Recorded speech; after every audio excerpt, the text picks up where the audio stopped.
evening, everyone. Thank you so much for joining us. Welcome back. And welcome to our new members. It has been a year, so I'm happy to see those who have returned to our committee and some of the new members that we also have on board. Welcome. My name is Marissa Mack. I am the chair of Economic Development and Culture of the Economic Development and Culture Committee. This meeting is called to order at 6:32 p.m. tonight. We are joined by our district manager, Angel Muscane, the staff liaison to our committee. In order to conduct an efficient meeting, let's observe a few ground rules. No one may speak until granted the floor. CB11 members, if you have a question about board business or wish to make a motion, please raise your hand through Zoom. If you click the participant icon, the participants panel should appear to you and you should find the raise hand function there. If you still have technical difficulties, you may click the chat icon and relay your difficulties to the staff. Also, just as a point of reference, if everyone could please mute yourself until you are ready to speak, that would be great. The chat function should not be used for CB11 business or questions about agenda topics such as remarks, or all such remarks should be made on the record by raising your hand through Zoom.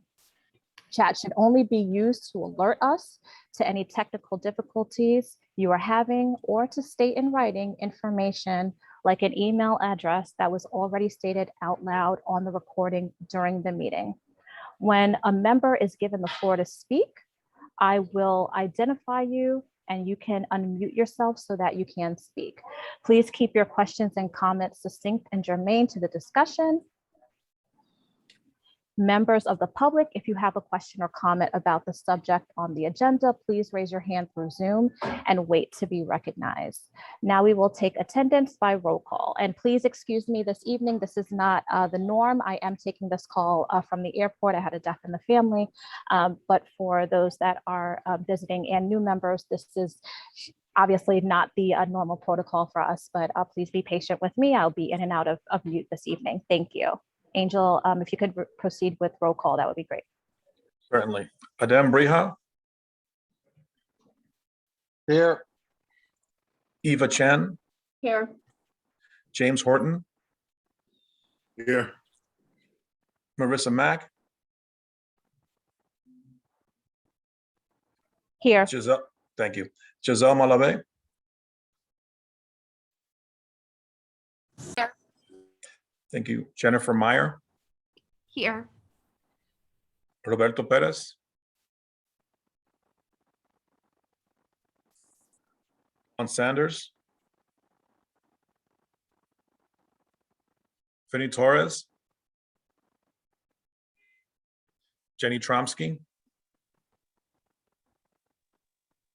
Nye Whitaker. Here. Present. We have quorum. Thank you, Angel. Hold on 1 minute. Okay. So the agenda for tonight's meeting was distributed ahead of time by the board's office and was posted online. If there are no objections, we will adopt the agenda as stated. Committee members, if you object to the agenda, please raise your hand through Zoom.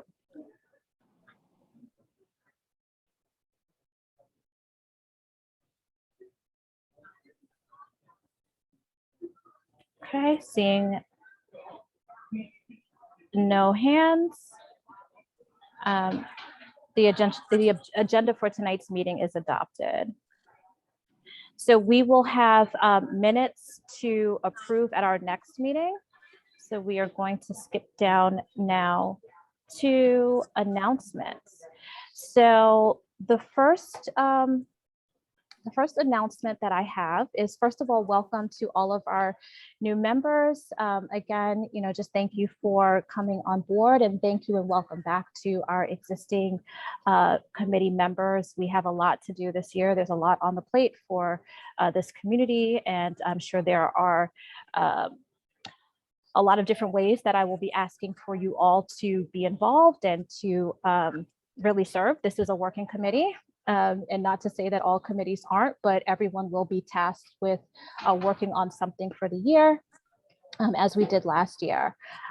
Additionally, I did want to thank Dawn Sanders for her role as vice chair last year. And she did a great job in working with Angel and myself to ensure that we were able to carry out the mission of the board. I would like to mention that Giselle Malave will now serve as the vice chair of this committee. So thank you, Giselle, for making time to step up to the plate and working with Angel and myself in the upcoming year. Nye, I'm sorry, I saw your hand is up. Did you have a question, or is this something that can wait until the announcements are over, or you had an announcement? It was for announcements, and I'm happy to wait, Madam Chair, until you're done. Okay, no problem. Thank you. I did want to quickly, I know we have a few things on the agenda for this evening, but quickly, in less than a minute, if everyone could just say their name, their association with Community Board 11 and/or East Harlem, and a fun fact. We can just do an introduction that way, and then we can move along with the agenda. So I will start with Nye. Hey, everyone, Nye Whitaker. Please forgive me. I'm walking on the way home from work for not being on screen. I run a small business here in East Harlem, and I'm also the chair of the Health and Human Services Committee. And so I look forward to working with all of you on this committee for EcoDev. Thanks. Thank you, Nye. Manny? Me? Manny Vega? Are you a board member? You're not a board member, are you? He's a You're presenter, presenting? Okay, I'm presenter. sorry. Yes, okay. Adem? Yep. What am I being asked? So can you simply state your connection to Community Board 11, your name, and just a fact about Oh, you? we're doing that. All right. I'm We are. We Adem, do and have I'm, some new members. Okay, I'm a member of CB11, and I'm the chair of the License and Permits Committee. Okay, thank you. Eva? Hi, I'm Eva. Eva Chen. This is the third year of me being in CB11. I am a member of the Human Service Committee as well. A fun fact, I'm from Hong Kong originally, and I came to US for college. Thank you, Eva. Giselle? Hi, everyone. Good evening. My name is Giselle Malave. I am the new Vice Chair of Economic Development and Culture. I also stand on the District Needs and Budget Committee. A fun fact is I am a business owner in East Harlem in 2017, and I fell in love with this community, so. Thank you, Giselle. James? Good evening, everybody. I am new to Community Board 11. My relationship to the community is I am the Vice President of Education and Engagement at the Museum of the City of New York. And fun fact, I do woodwork in my spare time, primarily focusing on slingshots and walking sticks. Interesting. Very fun fact. Jennifer? Hi, I'm Jen. This is my second year on Community Board 11, my first year with Economic Development and Culture, and I'm also on Human Services Committee, and I work and volunteer at Mount Sinai Hospital, which is in the district. And a fun fact, I went to Ohio State for undergrad, so I'm a really big Buckeye fan and love to watch some college football. The Ohio State. Yes. Thank you. Roberto?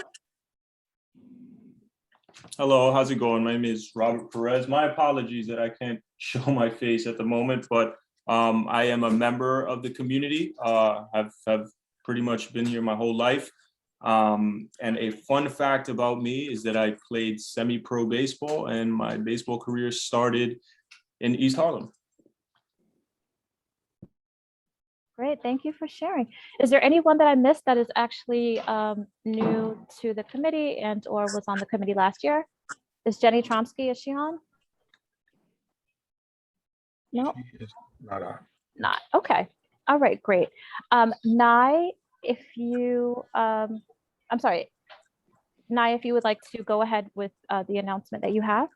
Yeah, it was just a quick reminder to everyone here that the New York City Test and Trace Corporation Vax for All team is looking for nonprofits, small businesses, and community organizations to join the Vax referral program. That program means that you as a small business or nonprofit or community-based organization can refer members, constituents, people that you interact with, could even be PTAs, in recommending parents. Anyone who shows up to get their first shot receives $100, and you as the referral organization can also receive $100. They are looking for sites. Last week, we did 150 sites in the 5 boroughs, 9 of which were in Manhattan, 3 of which were in East Harlem, which was great. And so those organizations saw an immediate boost, to their bottom line, because we popped up vaccination units in front of mobile vaccination units in front of the restaurants and small businesses and nonprofits. And so, as I said, it allowed individuals who were not yet vaccinated to get vax and a $100 gift card, and for those small businesses to get $100 from the city for each person that they referred. So if you are interested in participating in the Vax referral program, I'm going to leave my email and I can refer you to Jocelyn Cobelet, who is the contact for that program. But I would love to see all of us, or those who are interested from an economic development perspective, do good for the community while earning some funds. And so I highly recommend that we share that information out with those who are interested. Thank you, Madam Chair. Thank you so much, Nye. Also, if you could, as you always do, send that information in an email that we can pass around, that would be extremely helpful. We'll do so. Thank you. Thank you so much. We also have our Vice Chair of Community Board 11 on, Xavier Santiago. Xavier, would you like to say something briefly? Yeah, real quick as part of an announcement and just to welcome everyone back. Sorry, I'm traveling for work. I'll be back tomorrow, but I want to say you're on a great committee. I've chaired this committee. Marissa, Giselle, everyone on here has a love and passion for this community. So I'm looking forward to seeing great things. I live here in the community. I run my business as a film producer. And a little known fact is I am also the festival director for the International Puerto Rican Heritage Film Festival, celebrating its 11th year. We started last year doing, because of COVID, having every Saturday in October, Road to the Festival screenings on 101st between Park and Lexington, one of our open street programs. And we are going to return doing that. And I welcome all of you and everyone attending. We'll have a curation in the past 3 years of some of our winners, some of the ones that almost made it, but fantastic and touched the heart. The International Puerto Rican Heritage Film Festival focuses on the people, the culture, the island, and the diaspora. We are currently in our selection process and we'll have our selections out soon. And we look forward to seeing many attend. We're still in the negotiation process for having everyone return live, and please stay tuned to that. So thank you. Have a great meeting, and I'll look forward to seeing you on the next one. Xavier, thank you so much for your announcements, and thank you for stopping by to welcome our new and returning members. And before we get started, I just have 2 other points. I did send around and I believe Angel did as well, some information on the open restaurant proposal that is actually underway as we speak for the city, for the restaurants to continue to have outdoor dining. That discussion will happen in our new business, which will be later on in the meeting. Second, I want to make sure that I open myself as well as Giselle and Angel up for any discussions that anyone on the committee would like to have about things that they would like to do and or be a part of within this community. So we have new members, there may be ideas of ways that our board can either be involved in some things that are going on within the community or things that you would like to see. I am putting it out there that we are always available for ideas. We do not always, but obviously we encourage you, if you have an idea that this is something that you would also want to work on, that you don't just point it out to us and say, this is what I would like for the board to do. We would also want you to be involved, but just wanted to make sure that the floor was open and that you understood that we are, again, a committee that wants to work and that is looking to put things into place. So if there are things that you want to do, please feel free to reach out to us and see how we can move forward with that. If there are no other hands raised, I'd like to move up, Eva. And we'll Hi, take I'm- this and then we'll move forward with the agenda. Hi, Eva, go ahead. Hi, I'm new to this committee. Part of the reason why I joined is because in the youth committee that I was in last year, we created a social media site called Harlem Careers. And it provides basically a lot of free job training opportunities and entry-level jobs. We also promote local hiring to help local companies hire individuals from Harlem as well. So this initiative, although it came from the youth committee, is very much, you know, a blend between youth committee and economic development. So partly what I want to do is to promote this, to make sure you're all aware of it and help to spread the news. Encourage you to follow us on social media, and also recommend other people to follow as well. You're also welcome to volunteer. There's always too much work. Thank you, Eva. And then last hand, I see Debbie. Good evening, everyone. My name is Debbie Quinones, and the announcement that I have is that the Friends of Art Park Alliance is organizing the Green Vibrations Latin Jazz concert scheduled for this Sunday at Harlem Art Park, located at East 125th Street. And Kendall, you'll be interested to know that today is Jorge's birthday, so you may want to give him a little shout out. And that's basically my announcement. Thank you, Debbie. Thank you for that. So Angel, we're going to move along with the agenda now.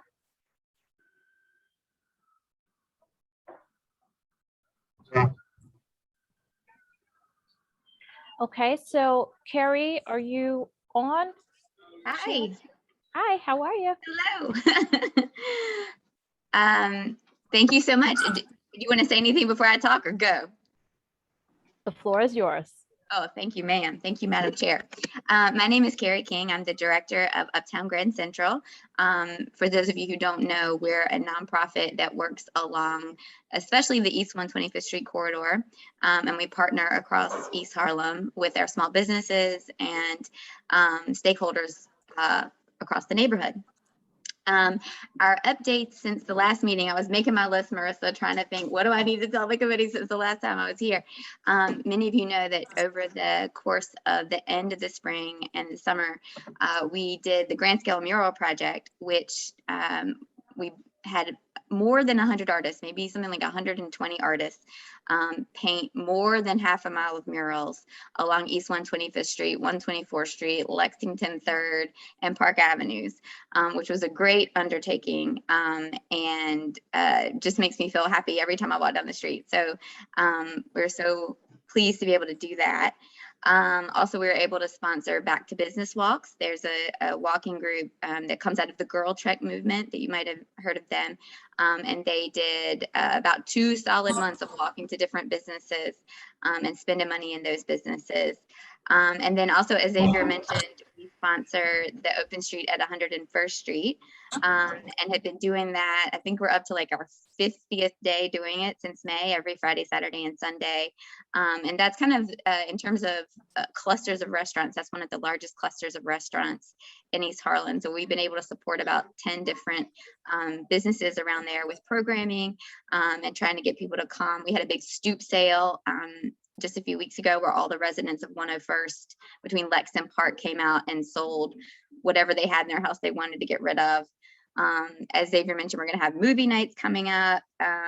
Debbie's on the call. We're going to try to do something, coordinate about Cicely Tyson Way, because that's also the street where Cicely Tyson lived for a while. And then I think before we finished last year, we had our grand opening for the plaza at 125th Street underneath the Metro North tracks.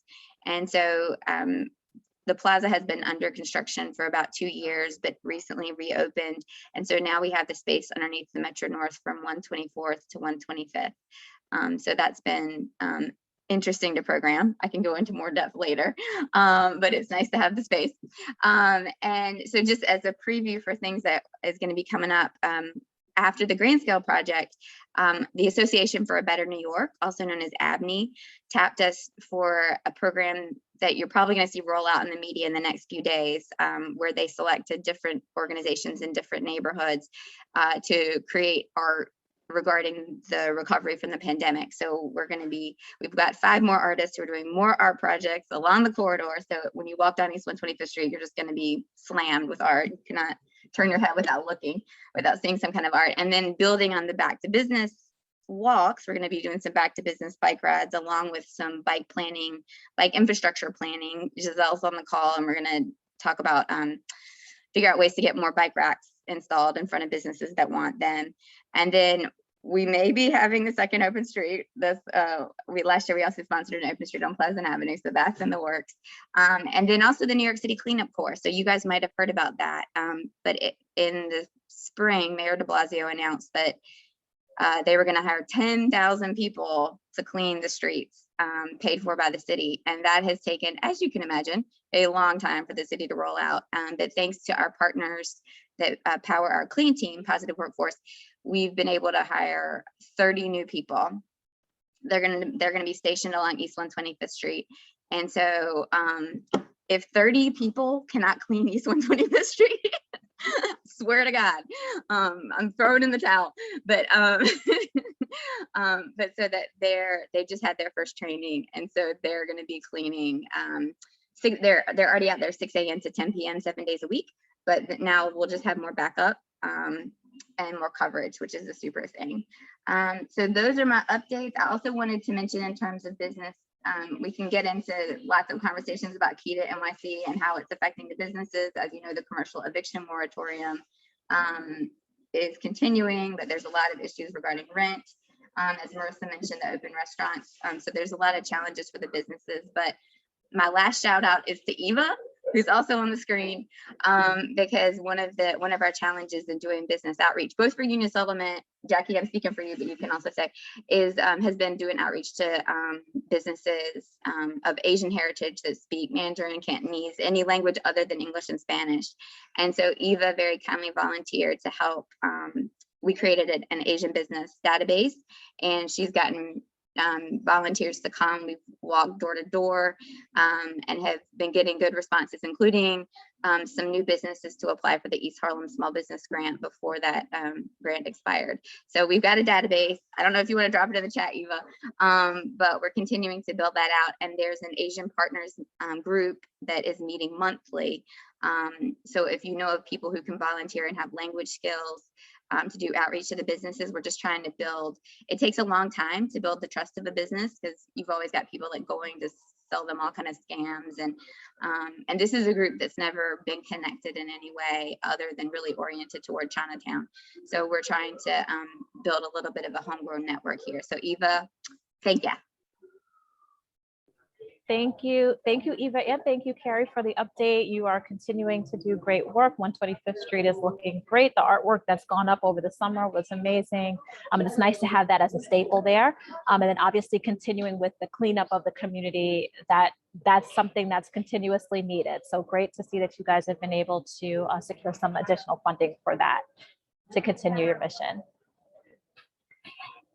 Okay, so Pablo, I'm sorry, before we move on, because Carrie just gave us a whole lot, are there any questions? Okay, not seeing any hands. We are moving on to Pablo. Is he on the call? I'm not sure he's on. Oh, okay, Jackie, will you be able to give an update? Well, I could give you an update for Buy Local East Harlem. Pablo needs to give his update with Working Together. Okay. But hello, everybody. I'm Jackie Tessman. I'm the project manager for Buy Local East Harlem. And fun fact about me is that I went to my first Jets game in 30 years on Sunday, and they lost. So I'm not in a very good mood because of that. And congratulations, Giselle, on your elevation to vice chair. Well deserved. And just some updates on some events that we're having. We're having our annual events, East Harlem Nights, this Friday, September 24th from 6 o'clock until 9 o'clock. The last time it occurred was 2019, before the pandemic. We are now doing it again. The caveat is we have a capacity limitation in the garden of 150, and we are at capacity right now. We put it up on Eventbrite, and all tickets sold out.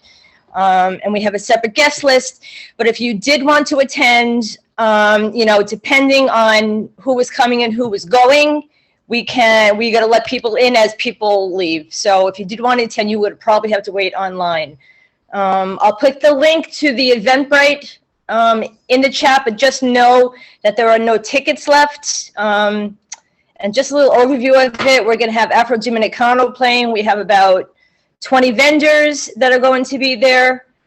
So if you have not bought tickets and if you would like to come out and support, please do. They're going to be selling their stuff. And we're also going to have vendors selling beer, selling margaritas, sangria, food. So yes, please come out and support if you can.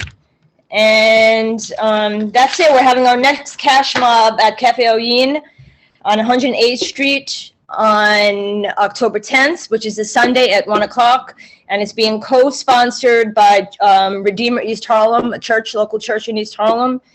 And I'm going to probably start organizing. I have funding to organize pop-ups, so I'll probably start working on that soon. And then I'm not really sure what we're doing about Small Business Saturday this year, since the variant may affect whether or not we actually can do anything inside. But that's something that we are discussing right now. And that's it. I'm not really sure about Pablo's updates right now. He's really going to have to do them himself. No, that's fine. Thank you. And Jackie, just to circle back, and I wanted to thank both you and Carrie for continuing programming, you know, obviously safely, right, throughout this past year. There are things that you both have been doing, you know, through Union Settlement and Uptown Grand Central that have been beneficial in terms of people just being able to get out there, you know, move around, see people in a socially distant environment. So thank you both for continuing to do that and to serve our community in that way. So Angel, if we can move forward, are there any questions for Jackie before we move forward? And if there are none, then Angel, if we can move forward, perfect. Okay. So we are having a presentation from, and help me with the name, Moiran Espino from Hi, UMass. how you doing, Marissa? Hi, how are you? Did I say well. that correctly? It's Moiran? It's Moiran Espino. Espino, perfect. Yes. Okay, thank you so much. And so we will have a presentation, and I just saw there was an email that you sent. You wanted to share your screen. Yes. So Angel, we're all set with that? Go ahead, Marlon. Should be good now. Yeah, if you can share your screen with my colleague. I'm joined here. Hi guys, how you doing today? I'm joined with a few colleagues of mine. I have our CEO, Blair Duncan, on the line, our Vice President of Commercial Lending, Gina L. Bolden Rivera, and our Senior Underwriter, Will Smith. If you can please give Will Chase. Oh, William Chase, I'm sorry. I wish, I was Wilson. I was gonna say, oh wow, that's great that he's involved with this. What a treat. Okay. If you could give Will access to share his screen. So you're all panelists, so you all have the ability to share a screen. Perfect, thank you. Sure. I like to just say a few things. You know, UMass, our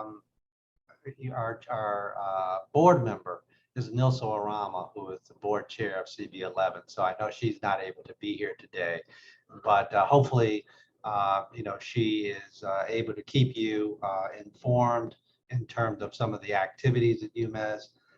Marissa, I want to thank you for inviting us here to speak before you. There are some other members from the board that are here, Kathleen Benson, who we've done work with the Christmas tree lighting in East Harlem. Deborah Quiones, who was a past UMass board member. Of course, you know, both Kerry King and Pablo Guzman, we know well and have worked with. So, we feel that this is a good opportunity to, re-engage with the community and kind of continue to inform the Community Board 11 in East Harlem of some of the work that we're doing. I know this is the Economic Development and Culture Committee. We're going to focus today on the economic development, the small business side. We certainly have a robust cultural side that, we do provide information on our website about, and we can share that information at a later time.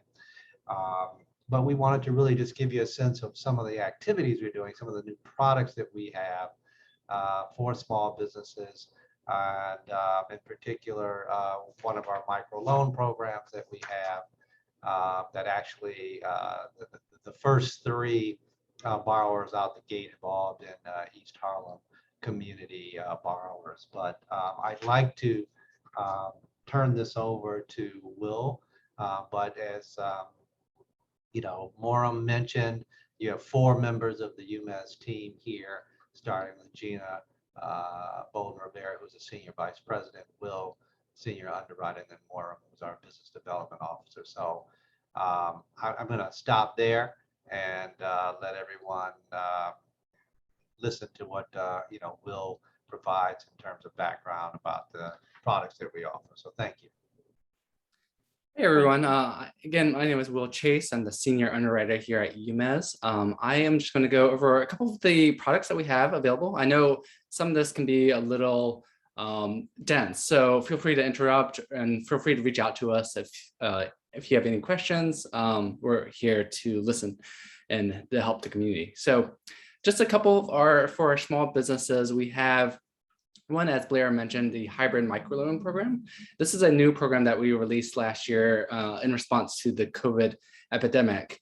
And this program, it's an interesting program because it's a loan that's given out the first year's interest only at a 3% interest rate, which is competitive in the market. But the most interesting part about this is that if the business owner pays on time for the first 4 years, the last part, 25% of the loan, turns into a grant and is fully forgivable. So we definitely want businesses to take advantage of this program. Definitely want them to, take the resources that's available.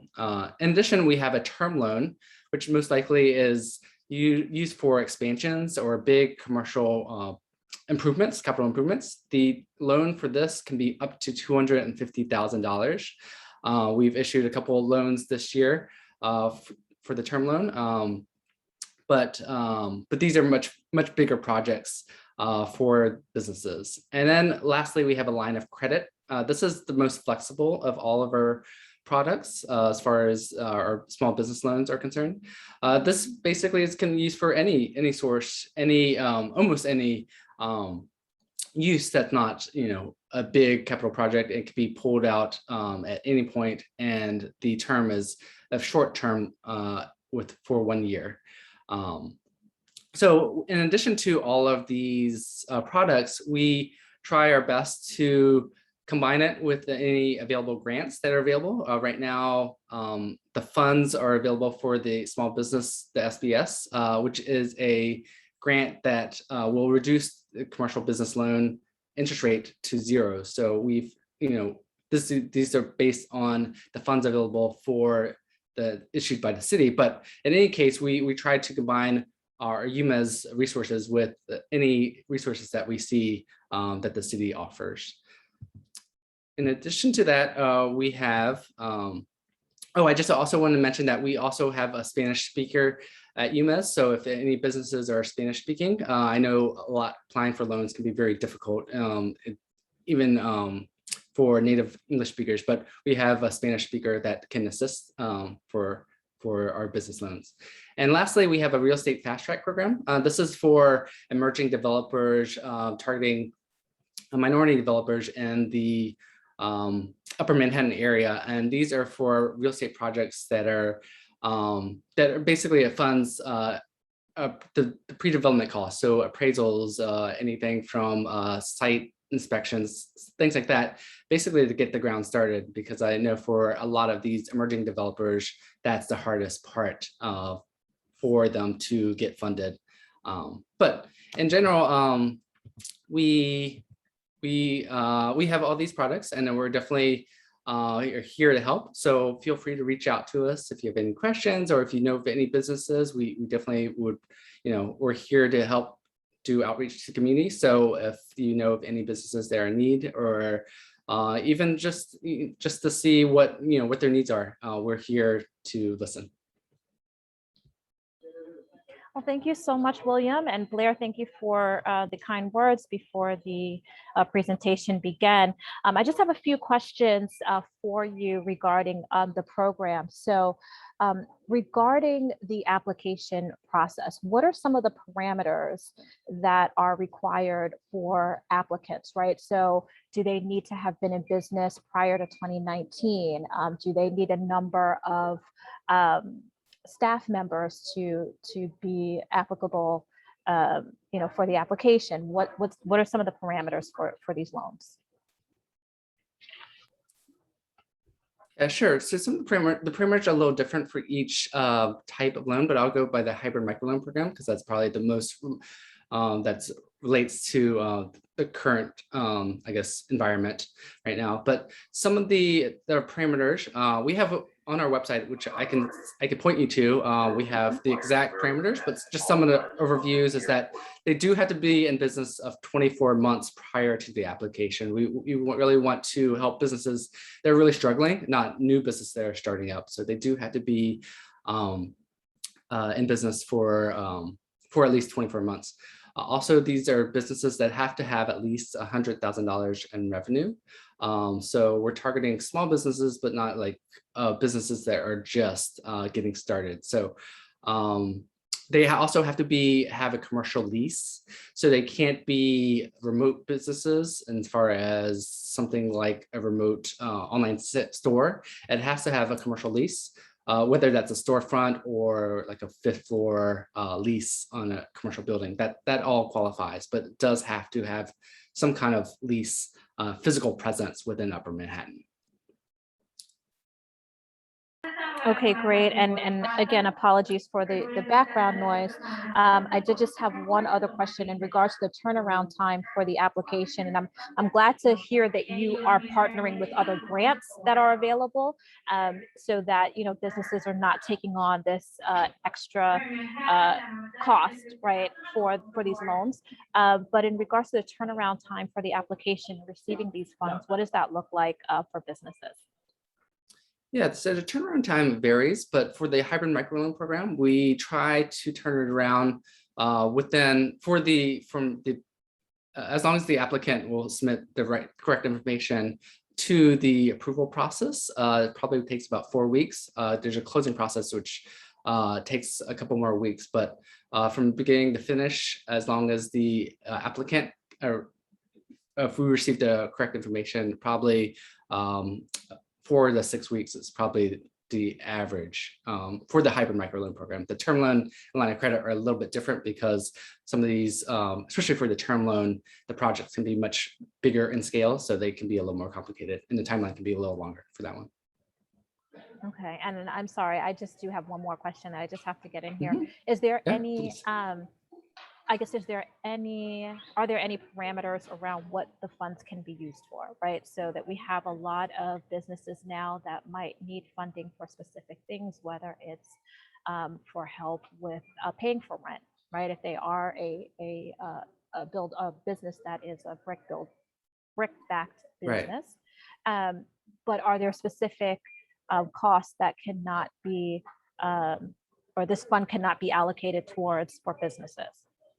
Right. So the hybrid microloan is pretty flexible, but the biggest point for this is that it cannot be paid for back rent or rent that is in arrears. It has to be current. It can be used for almost any other purpose outside of that, whether it's working capital or supplies, inventory, all that it applies, but it can't be used for anything that's in arrears. So that includes like taxes or anything related to that.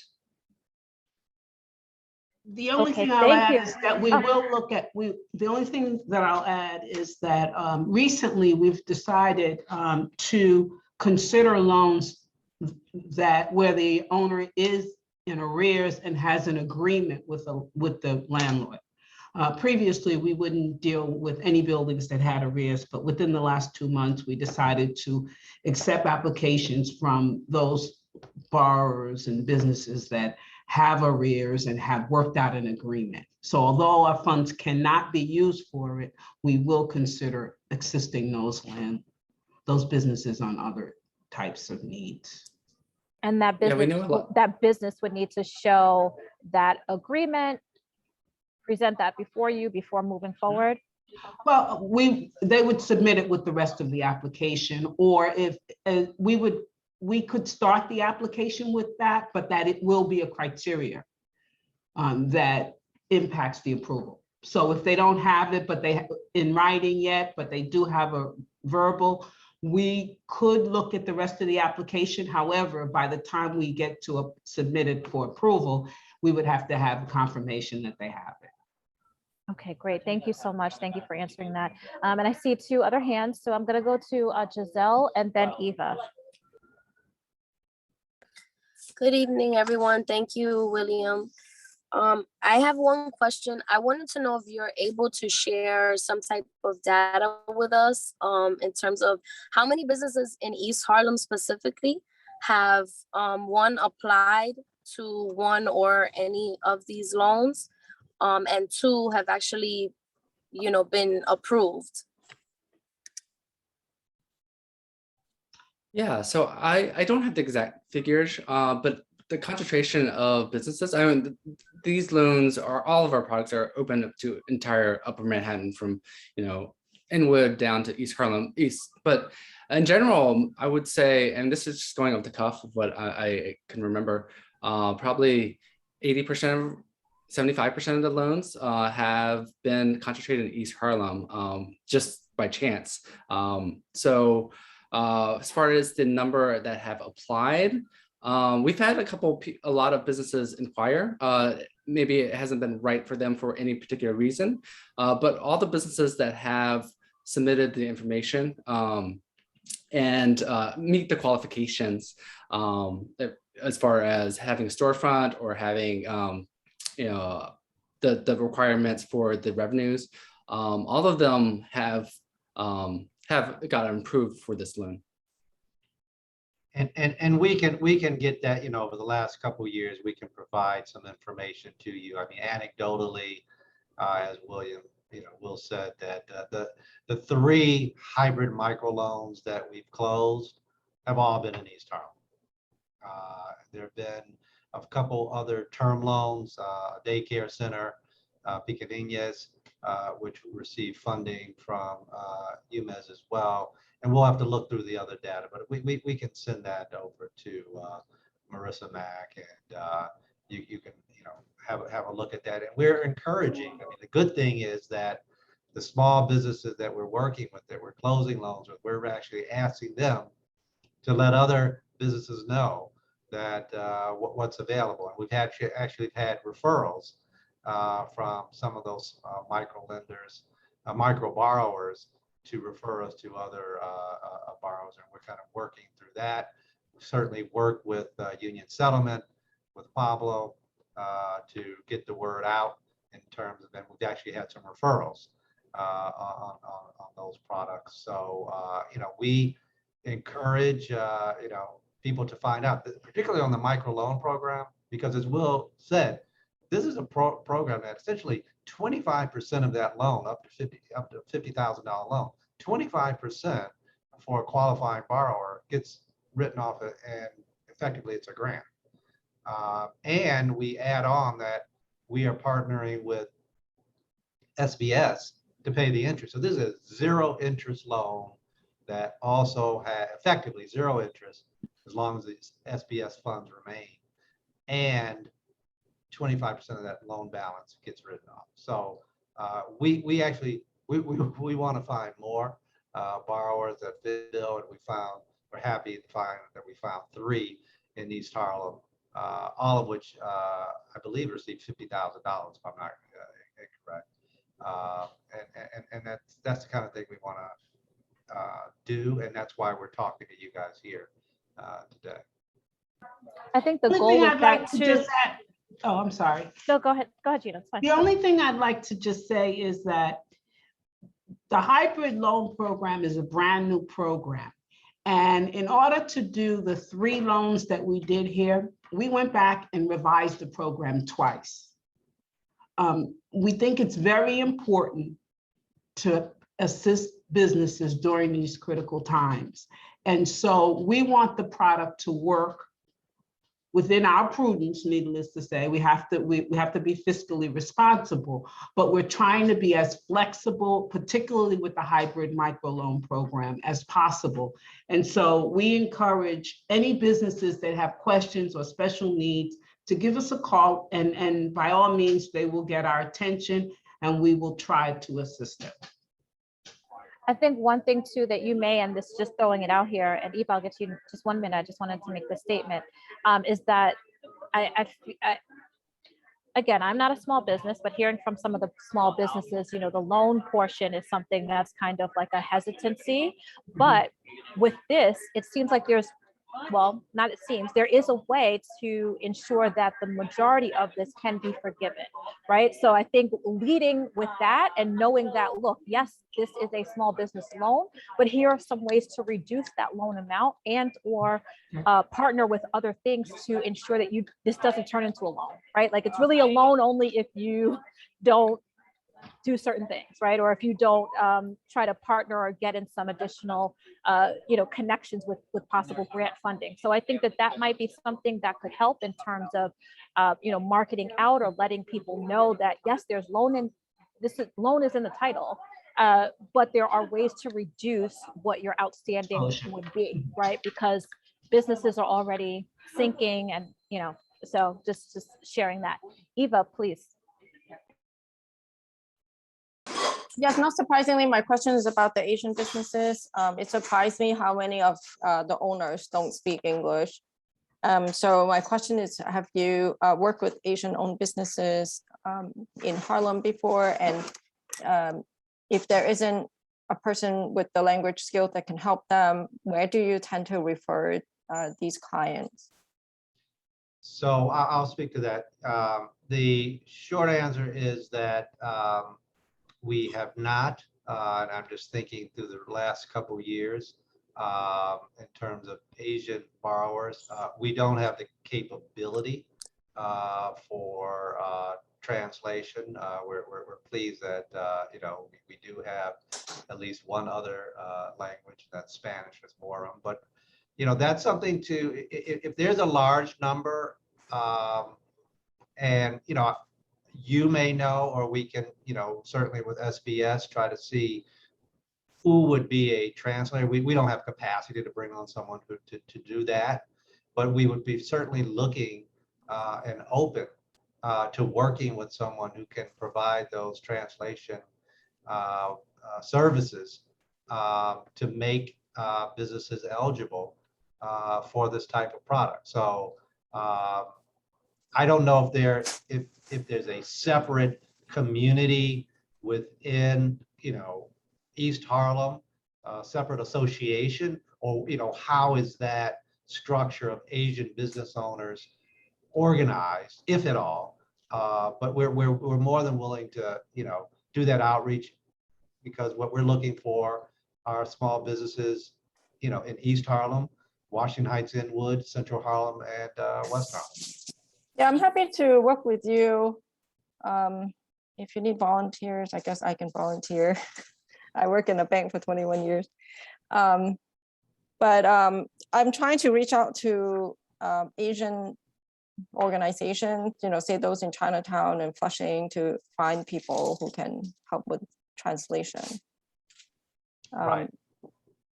And maybe they can partner with you. Yeah, possibly. I know and it escapes me right now, but Jenny, I think it's Jenny from the in Chinatown. They have a CDFI there, I know, that does a lot of lending. So perhaps she could help. We can talk with her. Jenny Lowe, you're probably talking about. She's amazing. Yes, absolutely. So, and I know that you know, I know we're being recorded, so I did just want to clarify one thing, Marissa. So it's up to 25% of that loan would be forgiven. And I just want to kind of state that, and that we're working with SPS to help reduce the interest rate. But it's still 75% of that loan would have to be repaid by the borrower. That's all I have. Thank you so much, Blair. Also, too, just wanted to know if you could send over any data that you have to myself, Giselle and Angel, that would be great after this call. I am going to hop off now. I'm going to call on Nye, Giselle, and Angel, if you can take it from here, and I will follow up later. Again, thank you to everyone who's presented, and Nye, you have the floor. Thank you. Thank you, Madam Chair. Please let us know what we can do for you. Our condolences. Thank you. I appreciate it. Bye-bye. I just had a quick question because I'm hearing a lot from the small business owners in our community that their credit scores have been greatly impacted during the pandemic, you know, because of late payments, because of the shutdowns and the closures, particularly in the restaurant, you know, and any kind of in-person spaces and entertainment spaces. And I was just wondering kind of, you know, what can be done to help some of these businesses become eligible for these, you know, wonderful financial alternatives when a lot of them are feeling very desperate because they feel that their credit scores have been impacted by something completely, you know, beyond.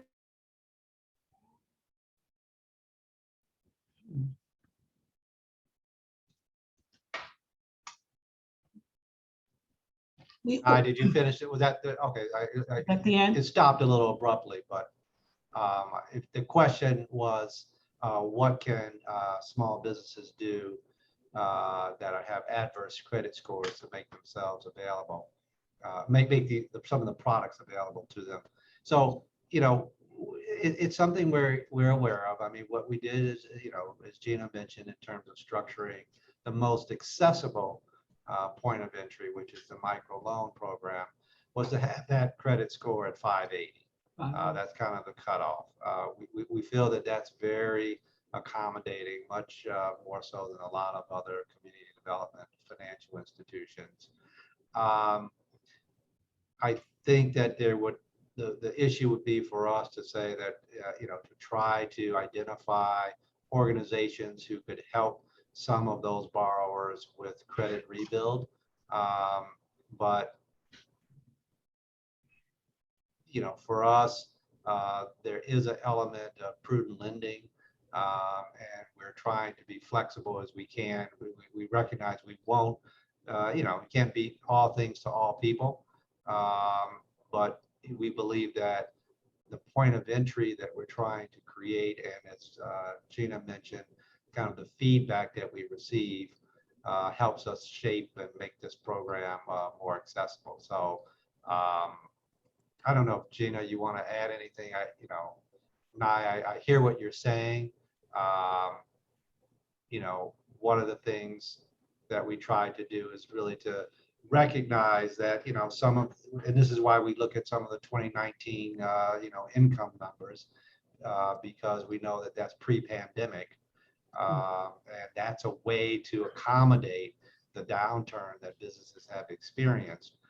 May not, again, be reach all small businesses, but it does go toward that end of meeting some of their needs. Thank you. I appreciate it. We also encourage all businesses, even if they feel that they don't meet the credit scores, to even just apply. We had a lot of businesses who kind of thought or kind of warned us that, you know, they've had financial problems and they maybe didn't meet the qualifications, and we actually found for all our applicants that there were really no issues. So we really encourage all business owners, even if they feel like they may not meet every single criteria, we'll walk them through it. We'll check to make sure everything, you know, all the boxes are checked. So we really encourage businesses to apply, no matter if they feel like they do meet the requirements or they face challenges, whether it's financial or credit scores or whatever. We're here to kind of walk them through it and really make a determination and point them in the right direction for other resources if this product is not available to them. Thank you.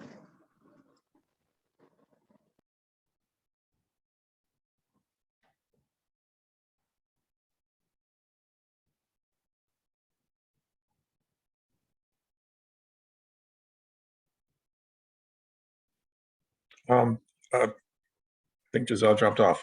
So this is Angel. Thank you, UMass team. We will certainly follow up to get that data that Marissa required, and we will circulate that to the committee. Thank you again for Thank you. joining I'm us this here, evening. Angel. Thank you. Okay, handing off to Giselle. Thanks for having us. Thank you. Thank you for having us. you. Bye now. Bye now. Thank you. Bye-bye.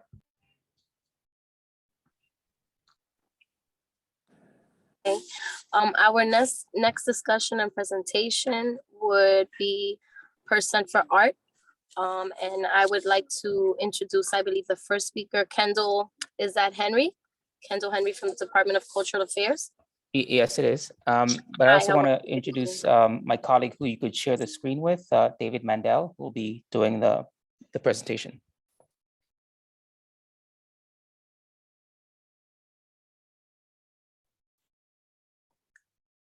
Are we okay to begin? You're all set. Okay, thank you so much. Thank you. It's good to be here this evening. I just want to, by way of introduction, give a bit of background as to what this is that you're about to see and where we came from. I am the Assistant Commissioner for Public Art at the Department of Cultural Affairs, and we run the Percent for Art program, which is a city law that was passed in the 80s that basically says 1% of any city construction must commission a work of permanent public art. And this is slightly different in that this work that will be presented by Manny Vega, the artist, was a special project by the previous speaker, Speaker Mark Viverito, who submitted some funds for this Tito Puente memorial to happen. It took us quite a number of years to get to this point, but we are here, and as part of our process, we want to introduce the conceptual design by Manny Vega, and so this is just the beginning. Manny will talk more about what it is that you're looking at, and again, we'll be coming back to this board and to the community as we progress with this project until it's finally built. I'm gonna turn it over to Manny Vega. Thank you. Manny, you muted. How about now? We can hear Can you. you see me now? Yep. Okay. Am I visible? Okay, so I wrote what it is that I'm going to say to just stay on track. I'm gonna start with a bio. I was born in the Bronx in February 1956. My parents are from Puerto Rico. My interest in art began as a child. I attended the High School of Art and Design and began painting murals in 1977 with Henk Prussing, who created the Spirit of East Harlem. My specialty became mosaics, where I created many public art projects and commissions upon request. I was called to paint 2 sets of drums for Tito Puente during his lifetime, as well as a portrait for the Naris Grammy Foundation. In April of 2016, the councilwoman, Melissa Viverito, created this competition where I competed with a group of visual artists for a commission to create a public art project to honor Mr. Puente. I invited a sculptor, his name was Agundepe Fayomi, to collaborate with me to create a monument that included a life-size statue. We won the competition and therefore created a proposal to realize the project. There were many circumstances that affected the progress of the project. Hurricane Maria, a stagnant economy, and then the COVID-19 pandemic put a suspension on any progress. These factors created so much difficulty that the sculptor decided to terminate his association with the project. This made me reassess the entire project. I still felt a need to provide a sculptural element, but I did not want to put another artist through more of the same scenario. I decided to create the sculpture myself by fabricating 3 different maquettes to provide a range of expression and provide experience with me, with myself with clay models. During this time, I then envisioned an entirely new concept. While living the pandemic with folks, I realized that we needed to find a place to gather and socialize with folks. I thought about the lack of people-friendly spaces that could serve as a cultural base of expression, music, dance, and theater. It just doesn't exist now. I then remembered what made Tito Puente so popular was his invitation for people to dance. I realized that the invitation to dance was the real essence and purpose of this project. I completely changed the visual concept by including a huge dance floor. Can we show that? There you go.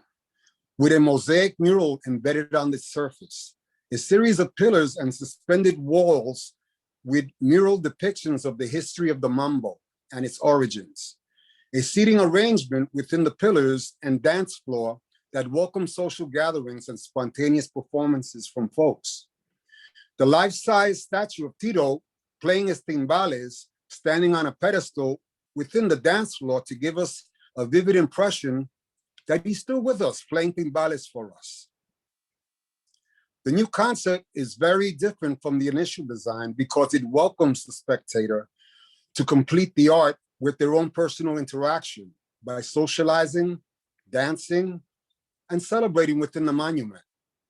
This design works to utilize the original existing architecture, which is an actual amphitheater when Fifth Avenue was closed off. The sculpture of Duke Ellington on the opposite site across the street suggests a conversation between the two genres of jazz and the mambo.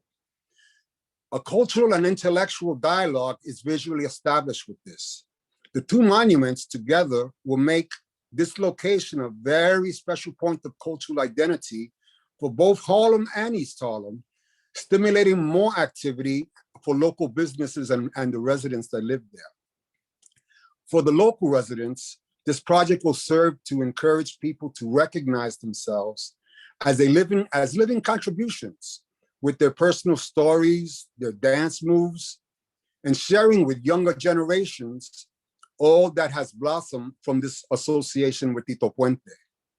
For visitors, this monument will be a gateway to discover and experience what the Latino presence has contributed to the history of this city and this country. So I have a workshop component. My experience as art workshop instructor has been an integral part of my relationship with communities. For this project, I intend to provide an apprenticeship program to train people in mosaic craft and techniques.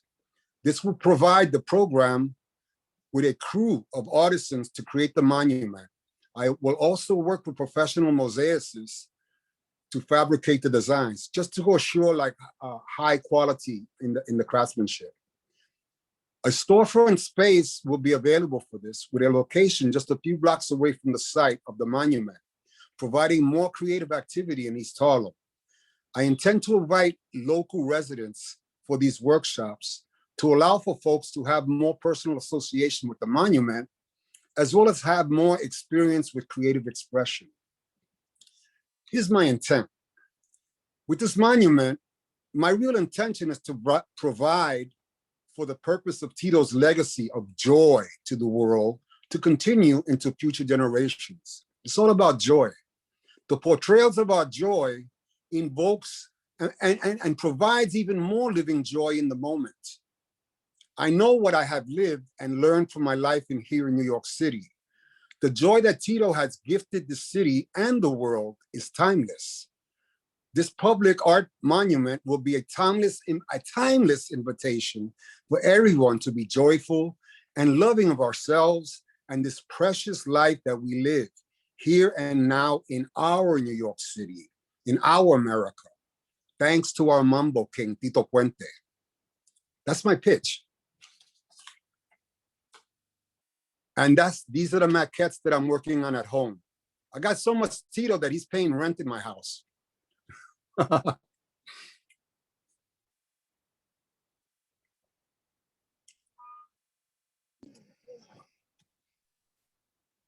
Thank you so much, Mr. Manny Vega, for your presentation. Gracias, thank you. You're very welcome.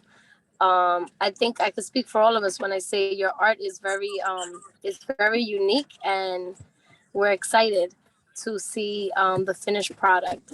I do have one question that I'd like to ask.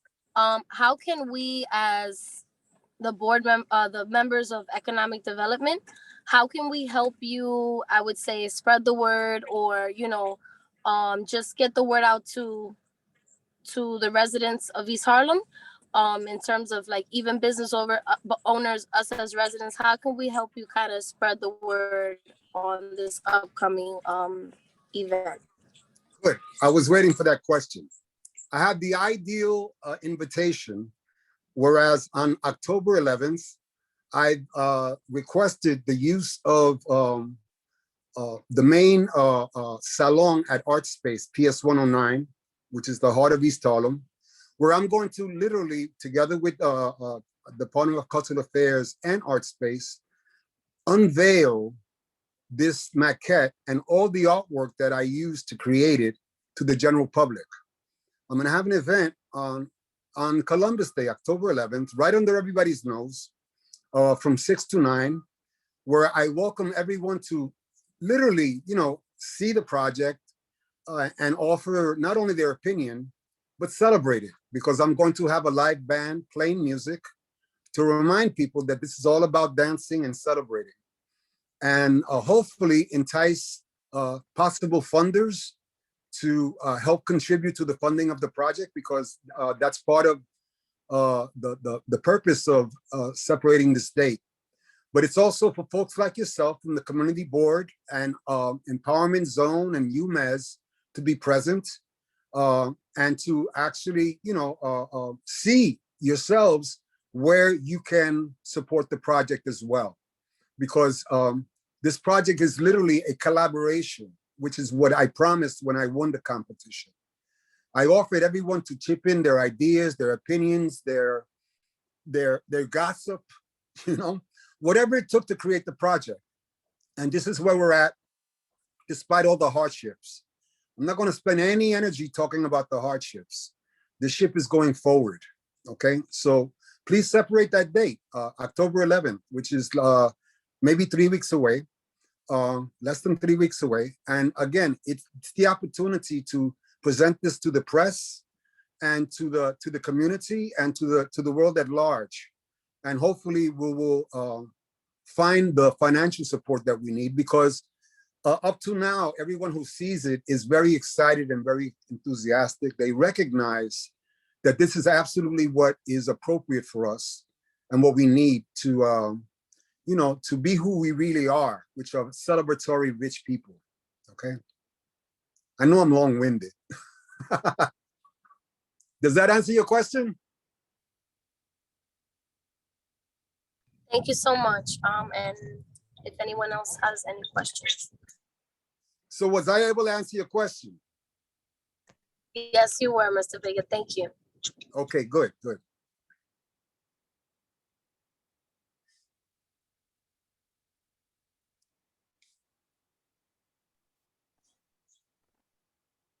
Is that all? Debbie Quinones has her hand up.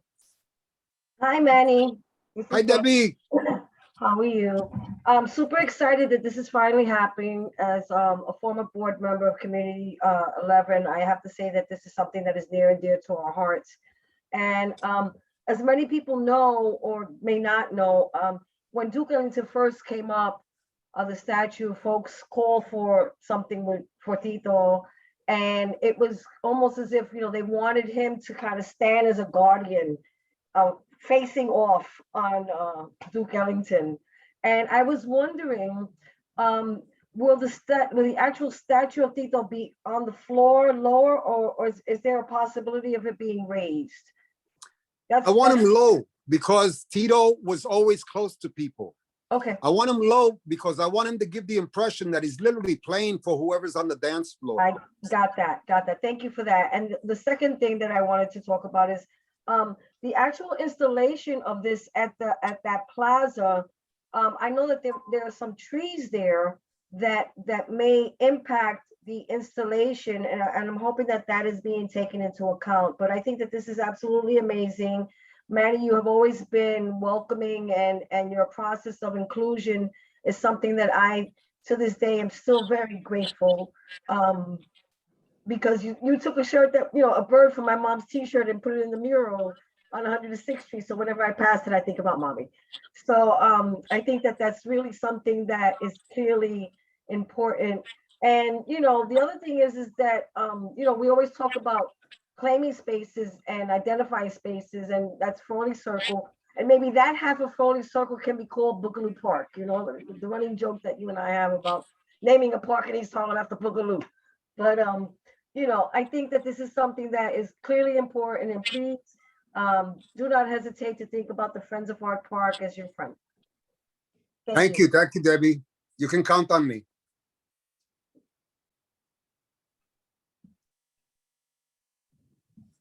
Okay, Angel, can we move on to the next speaker? If anybody else has any questions. Yeah, we had one more hand. James, can you see the hands, or you want to call them? I can do them for you. Do I see the hands under participants, correct? Yeah. Okay, so then I can see them. Okay, thank you. Sure. This will be real quick. Mr. Vega, thank you so much for that. Absolutely beautiful. I love the idea of involving the community in the actual installation of the mosaic mural and the apprenticeships. That is spot on. I would love to offer myself and the Museum of the City of New York as a partner. Please reach out to us offline so we can connect and find out how to support this project moving forward in East Harlem. And I will see you on October 11th. Thank you so much, ma'am. Count on it. Thank you. Okay, I don't see any more hands raised. And so we can move on to the next speaker. Giselle, I think that and correct me if I'm wrong, David, but did DCLA have an ask of the committee tonight, or it was just presenting? I believe we have, according to the agenda, an ask. Oh. So I will pull that up. Right. Yeah. So I think there he goes. David Mandel from DCLA. Yep. Sorry, I was unmuted.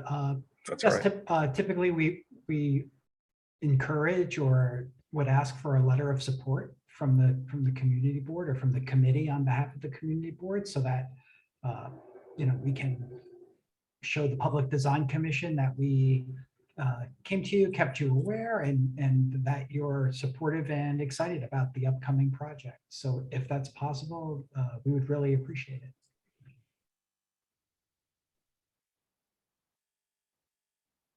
Thanks, David. Giselle, you're muted. Oh. Angel, I'm not able to pull up the agenda on my phone for some reason. If you just bear with me. I'll share my screen again so you can see. Okay, thank you. Okay, so the presentation, we've covered the design and art by Manny Vega, and the DCA is requesting a letter of support for the design. And so now I am asking the committee if we may write a letter of support for the design.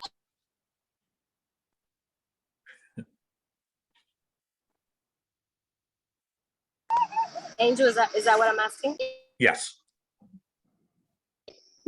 Okay, so what board members would like to support? Send a letter of support from this committee for the design. I love it when kids are in the background.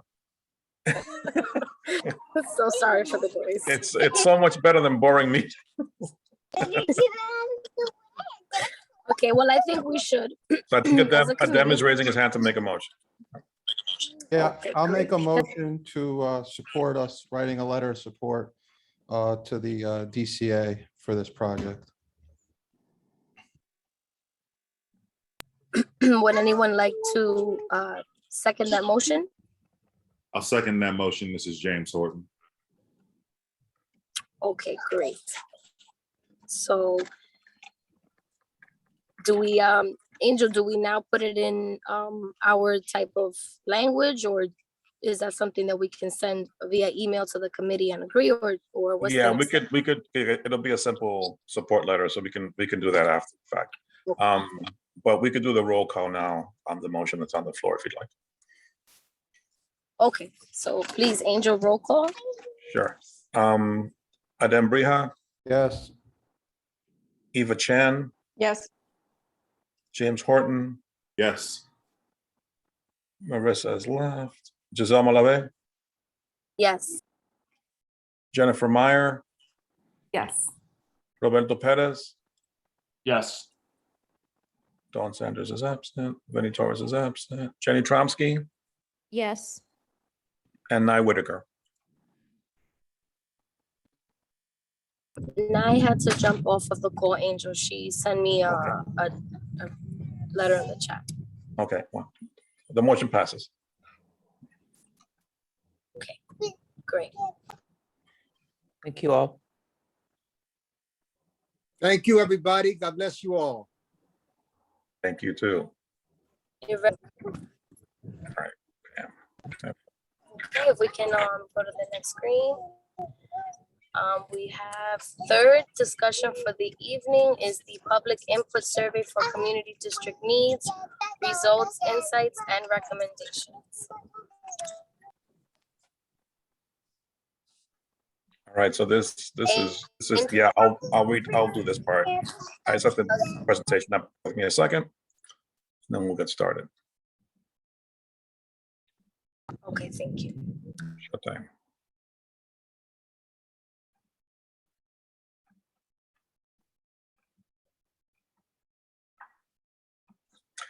Okay. So I think most committees have already had this conversation or seen the survey results presented. So you have a general sense of what's going on. But for the sake of members that haven't been on the committees that have seen this presentation, I'll go through the entire script. So what's being presented this evening is a summary report on the public input we received as part of the survey that was conducted over the summer to help inform in part our annual statement of needs and budget requests. Of course, this will also, take into account our prior submissions as we'll be revising some of those requests. So this input helps to inform some of those decisions, as well as input we received from the district budget consultations that we've had with city agencies, as well as the borough budget consultations that we've had, and input from the budget hearing we held in August and the public hearing that the district needs and budget committee will hold on the 30th of this month. So with that, I have strict instructions from Ms. Carly Wine. So I'll be reading her words. So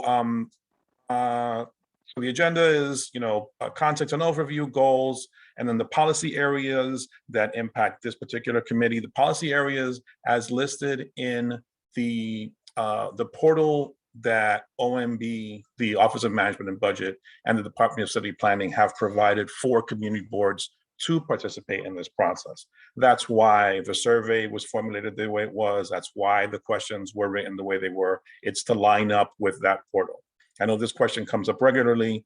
Folks will ask, can we change the questions? The answer is no, because we're trying to line up with that process. However, the input that's received, we interpret and, slide in underneath the headings in the portal where appropriate. So it's not that the input that doesn't match up exactly with those questions is ignored. It's just that we can't change the questions. Otherwise, they won't know what we're talking about and they'll ignore our responses, which has been our history. So we're trying to, we've been trying the last couple of years to line up exactly with that portal so that we don't have those issues. So the two policy areas that correspond with the work of this committee are are titled the Housing, Economic Development, and Land Use Policy Area, as well as the Parks, Cultural, and Other Community Facilities Policy Area. Then we'll have a brief discussion, and then I'll explain the next steps. So I'll start with a very brief overview of the survey's role in the larger budget process and establish the goals for tonight's presentation and discussion. Then I'll get into survey results relating to the work of the Economic Development and Culture Committee. I will then open up the discussion portion of the presentation where I'll accept all questions, comments, and feedback from the committee. Finally, we'll walk the committee through the next steps. I said that. Context and overview.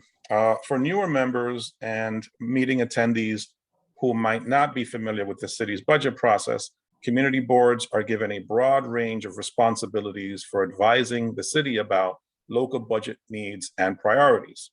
Those interested in learning more about CB11's role in the budget process are encouraged to attend our district needs and budget committee meetings.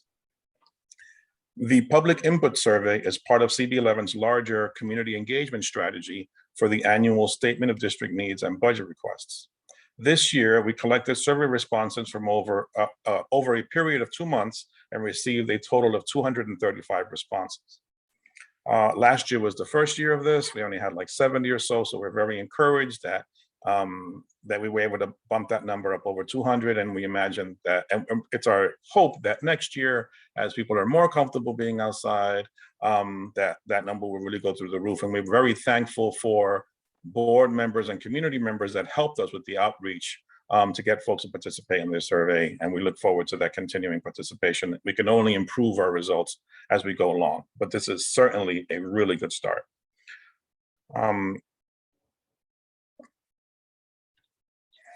So the purpose of tonight's presentation is to review the public input related to the work of this committee. We also hope that committee members will engage with the input by providing feedback and making recommendations for additions or revisions to content for our statement of district needs. It's important to note that public input is only one contributing factor in the community board's needs assessment. We will also, like I mentioned before, take our previous positions and budget consultations with city agencies into account when drafting the final statement. So now on to the policy areas. The housing, economic development, and land use policy area encompasses the work of 3 committees and the services and programs offered through the Department of City Planning, the Department of Buildings, the Department of Housing Preservation and Development, the New York City Housing Authority, the Department of Small Businesses, the Economic Development Corporation, as well as the New York Public Library and the Department of Cultural Affairs. Considering the scope of your committee's work, the needs and requests that come out of the committee will pertain primarily to SBS, to Small Business Services, Economic Development, Cultural Affairs, and the New York Public Library. 6. So this graph, represents the feedback that we received from the survey as it pertains to the most important issue. Survey participants were asked to select the most important issue relating to housing, economic development, and land use. Although the top selected answers are related to the work of the Housing and Land Use Committees, almost 22% of respondents selected issues that relate to the work of this committee. The top selected issues relating to this committee were commercial district revitalization with 7.5%, and unemployment/underemployment with 6.6%.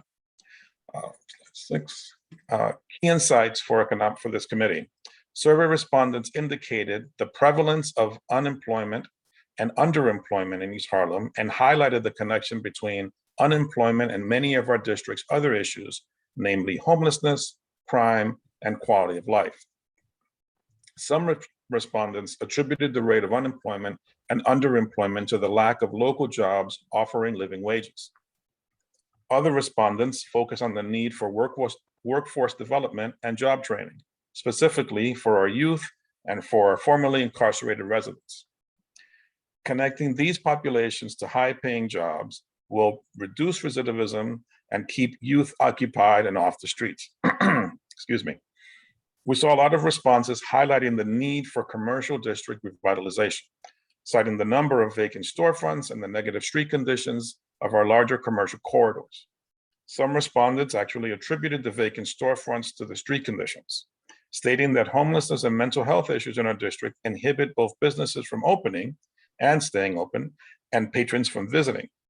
Respondents pointed to specific corridors, including 125th Street, Fifth Avenue between 110th and 118th Street, and the upper part of our district in the 130s. That said, many respondents indicated the need for continued support of our local small businesses, considering the impact of COVID-19 has had, at first with the initial shutdown and now with the vaccine mandates in place. They also mentioned the increasing cost of commercial rent contributing to the problem. Onto the parks, cultural, and other community facilities. Angel, Yes. Adem, are you entertaining any questions? I see that Adem Bria has his hand up. I'll do that at the end. Okay. Sorry, I forgot to put it down. I didn't have it up. Oh, okay. All right.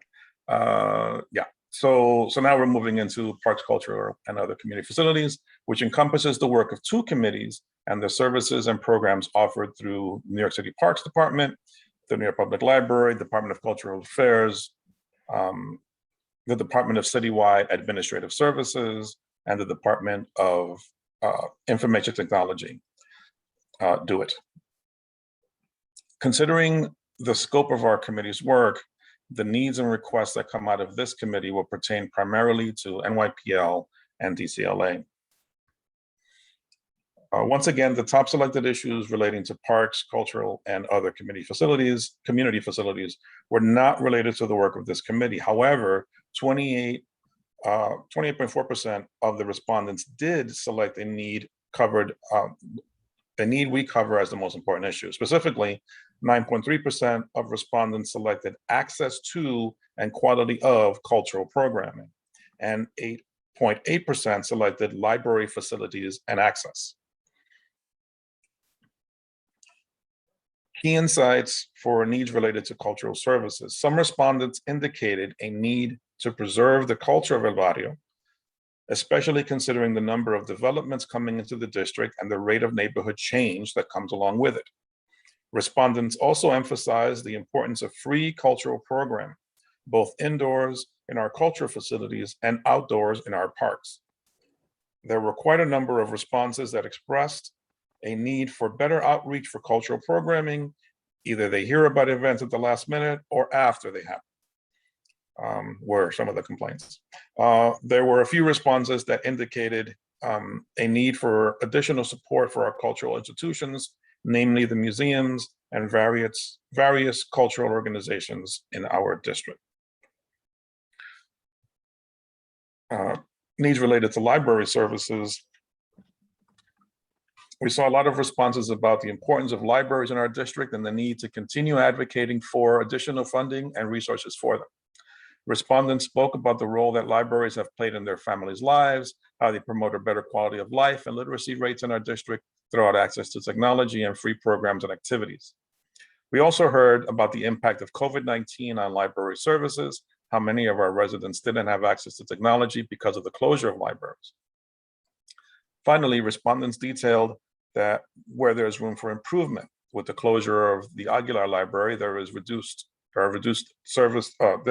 access to library services.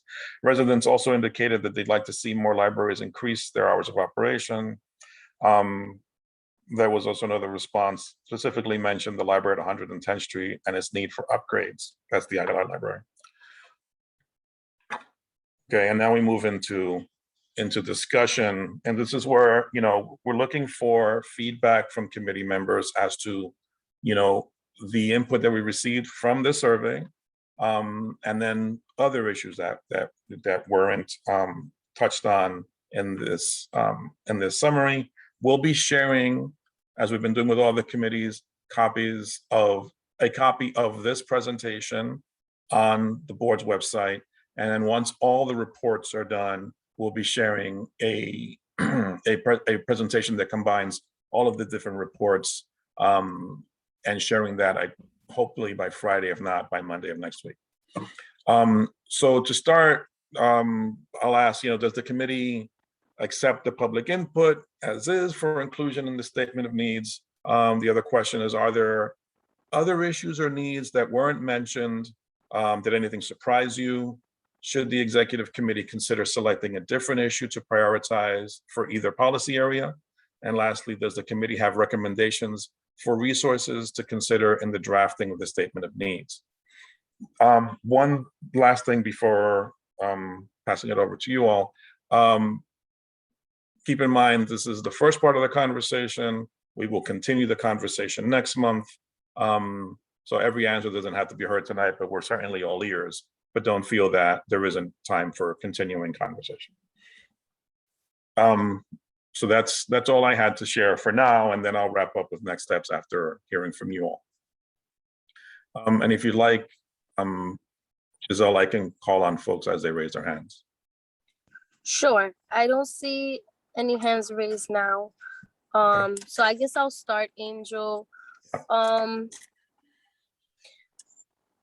mean, I believe we if this is the public input that was given, then I guess you know, we have a choice to accept it or not, but I you know, if this is what the place, then you know, I accept the business and how it was affecting a lot of, you know, not just the storefronts, but the residents. And I heard that a lot during the hearings over the summer. So I think if there was something that was surprising, it was just that I didn't see any of that mentioned under our committee. You broke up a little bit, so which part wasn't surprising? Which part was surprising? It was surprising to not see the because during the summer, during the hearing, there were a couple of issues with the homelessness and the open drug abuse and how it was affecting not only storefronts, residents. I mean, a lot of people were concerned about the growing, you know, problem. Yeah, like what that was referenced when we said quality of life issues. That was all up in there. Okay. Yep. Okay. And it was certainly noticed during, you know, certainly noted from the hearing, the town hall. Okay. Yeah.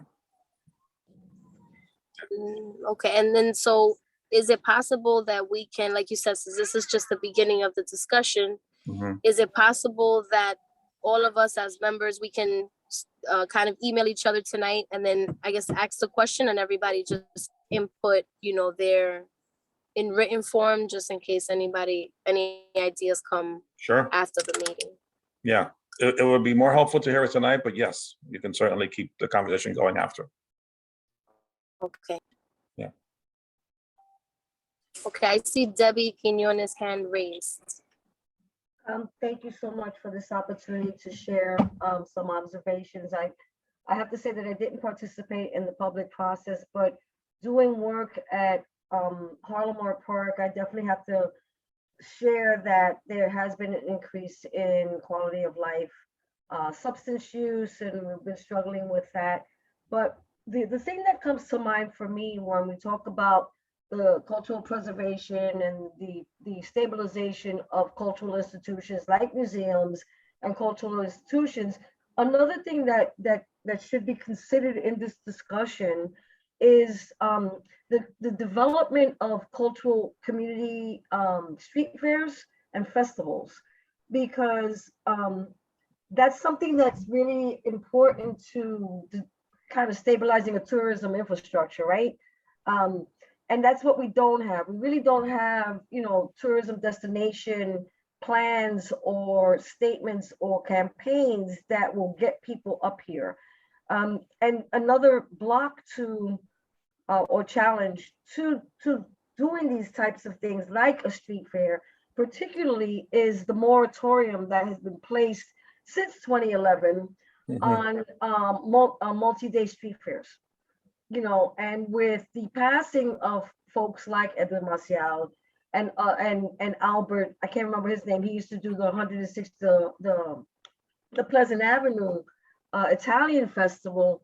You know, we are at risk of losing that infrastructure and opportunity for cultural preservation through the utilization of festivals. So that's something that may be explored in terms of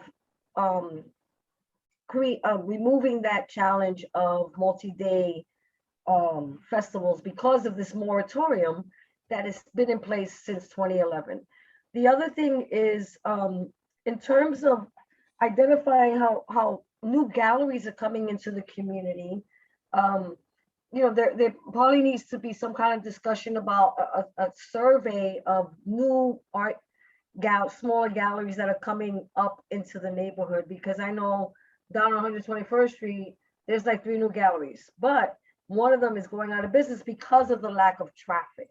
And finally, the thing that I wanted to say, which just went out my head, with age and so much, but I think the other thing is looking at how to create, damn it, I can't remember. All right, more camp out. You know what? I'll follow up on the next meeting, but I think that there's clear challenges and opportunities that create the opportunity for stabilization of a cultural infrastructure in terms of destination creation and, like the partnership with Museo Barrio and the city of New York with the Bounce, the NYC Bounce. That's a very wonderful event, but we have to get people past 116th Street and 110th Street. And the other thing in terms of looking at cultural infrastructure stabilization is La Marqueta. La Marqueta is clearly something that needs to be looked at as a cultural asset that is underutilized. So I'll leave it at that, because as Angel knows, I have a basement full of stuff. Yeah. Thanks, I'm Debbie. sorry, and murals and the preservation of murals, because initially a lot of murals that have gone up in East Harlem, from experience, a lot of times the landlords may commit, but then they don't commit to like restoration and preservation. Or in other cases, they've been put on the side of buildings that have been blocked by development. So like looking at the preservation of the murals in East Harlem is something that's really important, because we have a lot of them that need restoration. So maybe when developers come before the land use, you can make a commitment to public art preservation or creation with the implementation of, using a local artist for your lobby. Because on 117th Street, there was a very famous mosaic that was on the side of the building. It was a giant coquille that has now been blocked between, it's 117th Street between 3rd and 2nd, where they covered it up. And what I was hoping that when they developed their lobby, that maybe they could just put a window, to the adjacent building, so that you can see that wonderful mosaic that's been there for at least 40 years. And now it's completely wiped out.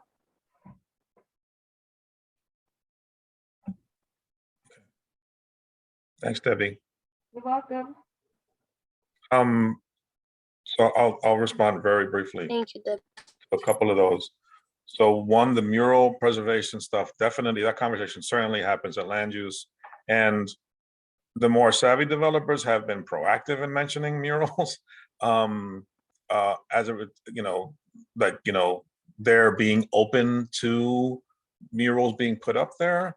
But to the question of preservation, or perhaps, relocating a mural or recreating a mural, that hasn't come up. So that's a good point that we'll certainly keep in mind, if not in the statement, if not just in the statement, but also in the work of the land use committee, because we do see a number of projects and people do mention murals all the time. With the galleries and, cultural tourism and, and frankly, just tourism period, ongoing issue, right? Like Debbie, and folks that have been on the board for a while know, and I guess everybody by now, it's such a common refrain for folks in the community to say they didn't know. It can be a bit frustrating for people that are making efforts to get the word out about things. But it is a very, very common refrain.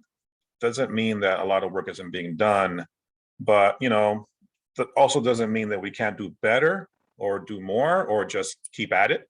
And I think all those things are true and necessary, because there is a lot of stuff happening in the community, and even those of us that are keeping busy at doing stuff may not even be aware. Like, I would never have known about the galleries if you didn't just mention it. But I know about a bunch of other stuff. So it's important to continue to share information regularly with each other and in all venues, So that, you know, if the information doesn't reach someone here, it can reach someone there. But you know, that I think that's best done, and I keep harping on this, you know, through partnership and through like committed partnership all the way through, not just do it for a while. Because we do, at least from the community board's perspective, we have our weekly newsletter, we share stuff in the office, and we push stuff out all the time to the extent that we can, yet we still hear, I didn't know about this, I didn't hear about that.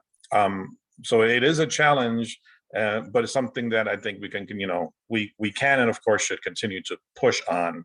And I think that, anyway, I'll stop there. So yes, I agree with that. And I think that exists in our statement now, and I think should be also maintained.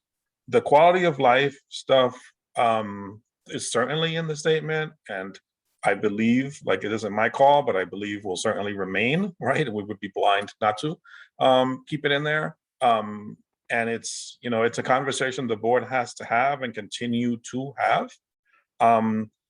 Because there isn't just a snap of the finger with any of these things. And, you know, there has to be, you know, compassion for everybody across the board on it. Because all kinds of folks are, you know, living it and impacted by it.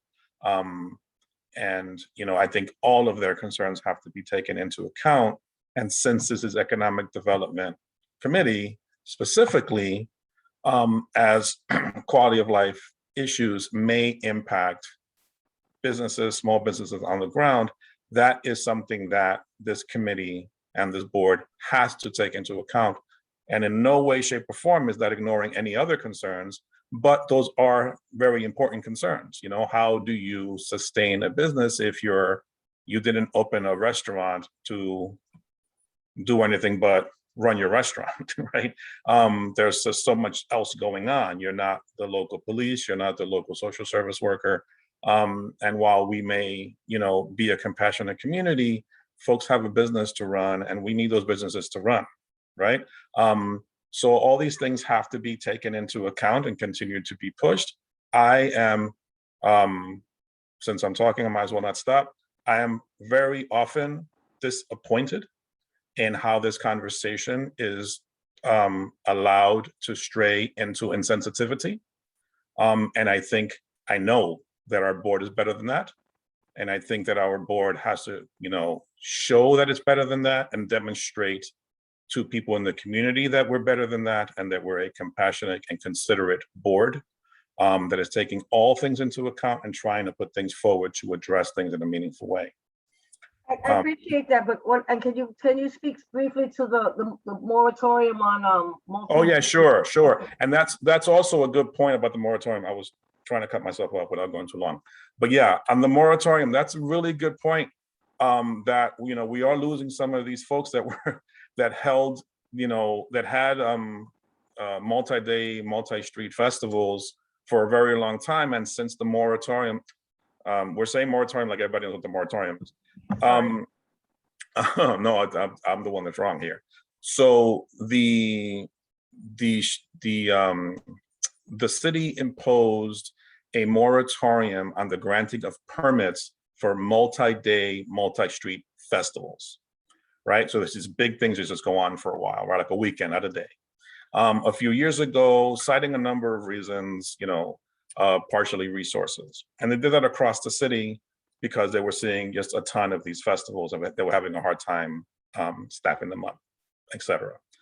But the impact is that in our district, you know, we don't have that many of those kinds of festivals. We, you know, may have 2 or 3. So it wasn't that much of a big issue while we had the folks still around that were hosting and holding these events. But like Debbie mentioned, we've lost a couple of those folks, right? So now what happens to those events, because they were the sole organizers. And these are, you know, events that are, you know, identifiable with our community, right? So if that goes away, like that's another piece of the cultural fabric that now is lost, right? Where people were accustomed to, like, this is what we do in our neighborhood. We do this, you know, on this Saturday and Sunday in August or so, whatever it is. So it's certainly something, and I'm glad you brought it up, for us to pursue with the city about, like, okay, we had 5 when you put the moratorium, and I'm making up a number. and now the people that did these 3 are no longer with us, and there's nobody else following up, do we still have 3 slots, or are we just stuck down to 2? And I think it would be a shame if we were stuck at 2, but certainly a conversation that we should engage, like tomorrow.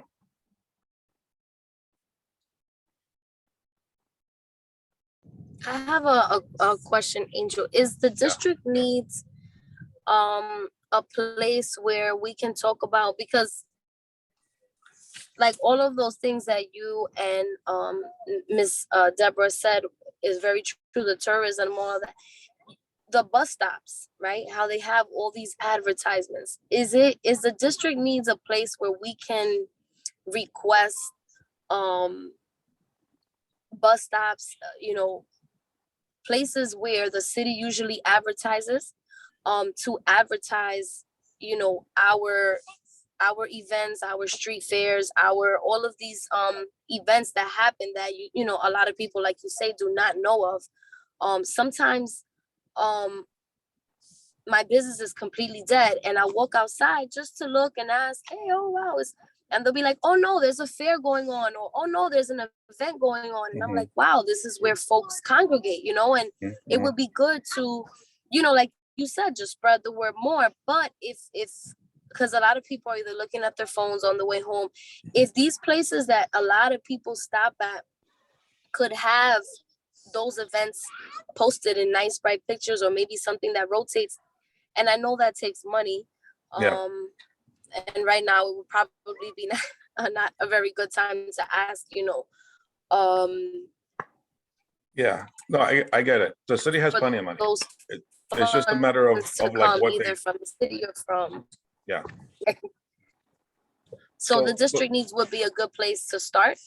So I'll answer it this way. So there's 2 things going on with the statement of needs, right? There's 2 ways of looking at it.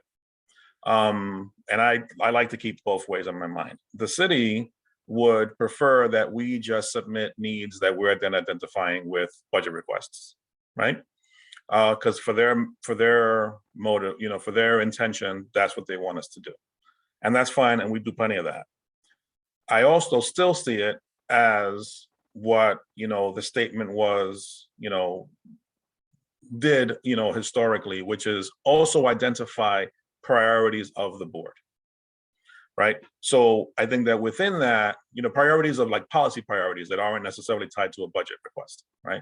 So like an idea like this, as the Economic Development Committee, we ask that, attention be paid to blah, blah, blah, blah, blah, blah, blah. This can certainly be done. But then I don't know that anything will come out of that, but we can certainly cite that when then having conversations with the city about that idea, right? Like we've identified and we agree that this is something the city should be doing. And then we invite in whoever's in charge of those things, the DOT or whoever it is, and we'll figure it out. And then we'll invite them in and have this conversation. We feel that it would be beneficial to our local businesses if they were in the rotation of the advertisements in these, in locations like bus stops and the like. Does that, I know that was wordy, but does that yes, that answers. Yeah. Yes, that answered that answered a lot of the So I see where maybe we can plug it in down the line, have the conversation, we'll plug, and then we'll conversation with this like period, because like that opened up on 2nd Avenue. And I'm sure there's many other places that have opened up and we don't know about. So okay. Yeah. And your restaurant should never be closed or never be empty. Like the food's too good. That doesn't make any sense. That makes no sense. It happens. Yeah. Okay. I think Eva had her hands up as well. Yes, I typed in the chat message and I apologize. I had to drop off for 5-10 minutes. So my question is, in our district statement of needs, we have top 3 issues. Do we feel that the quality of life issue is at a point where it should become a top 3 issue that's highlighted to the mayor. You mean top 3 overall? Yeah. Right, okay. It can be. Because I That's a think we have decision. unemployment before, and the need for affordable housing. And then the third one, I think, was land use. Mhm. So what you're asking is can that be placed among the top 3? And Right, because the top 3 goes into city record. So I want to answer. So technically, yes, but it's a decision that you all have to make collectively.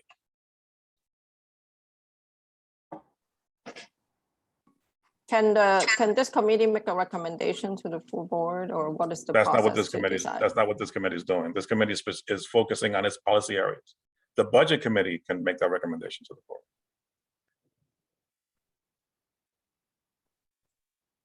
So our suggestion to the budget committee would be, as one of our top pressing issues, quality of life. Mhm. If we were to decide that, Right. Eva, then okay. Right, there will be a suggestion to district needs committee. Right.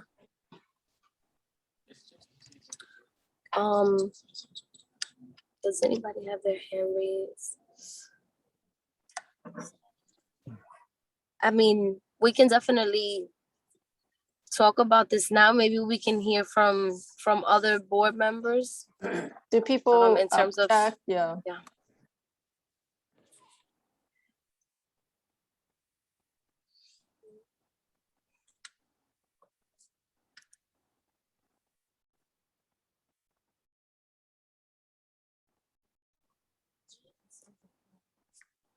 Okay. Silence is Angel, what object do or you disagree. what do you suggest, Angel? Do we have to because we can, like you said, this is the beginning of the conversation. We're gonna continue this conversation. I would really like for us to become more engaged sooner than later, because this is something that I think we have to submit by when, Angel? So the final thing has to be submitted by October 29th. But that'll get voted on by full board on. I'm not remembering the day right now, but the 26th of October, the board will be voting on the statement, and then we have to submit it by the 29th. Okay, so then way before the 26th, this has to kind of Oh, be yeah. So written, for this committee, like you have mentioned before, you guys might exchange some emails. That's all fine. You know, I would suggest get that done sooner, you know, get that started and done sooner, so that when you're back at the table next month, then you're, you know, talking about your budget requests, recommendations. Okay. And budget meets this Thursday, right? Next week, the 30th. Yes, the Right? 30th. Yeah. So I would really like to go to the committee with some answers. I guess we'll send out the email tonight, and hopefully we'll responses from everyone. I would like to hear responses from everyone, so that on Thursday, you know, we've at least made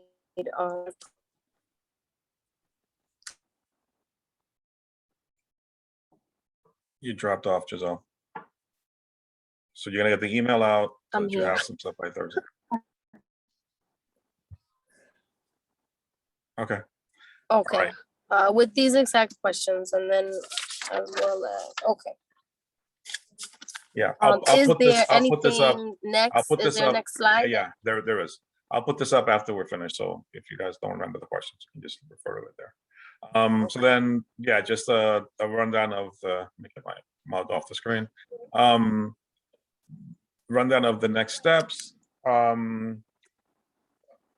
So after each committee reviews the public input, the district needs and budget committee, as I just mentioned, will hold a public hearing on September 30th, right? As part of their meeting, they'll have the public hearing to hear further from the community. The executive committee will finalize the most pressing needs for each policy area and the staff will draft the statement of needs. So there's, multiple places to, to share feedback. And then next month the committees will be discussing budget requests to accompany the identified needs. And at the October full board meeting, as I just mentioned, the board will vote on the final statement of district needs and budget requests. If there are any questions about the information that was collected or the budget process, you can direct them to Carly, who's the budget point person for our office, or myself. And that's it. That's all I got for tonight. Stop sharing this presentation and put back the other thing.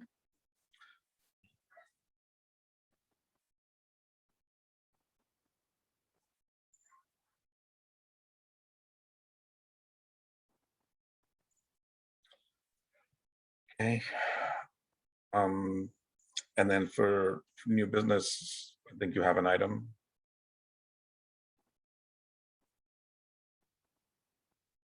Giselle? We do have an item. Is it possible to share quickly, Angel, the agenda for the item under new business?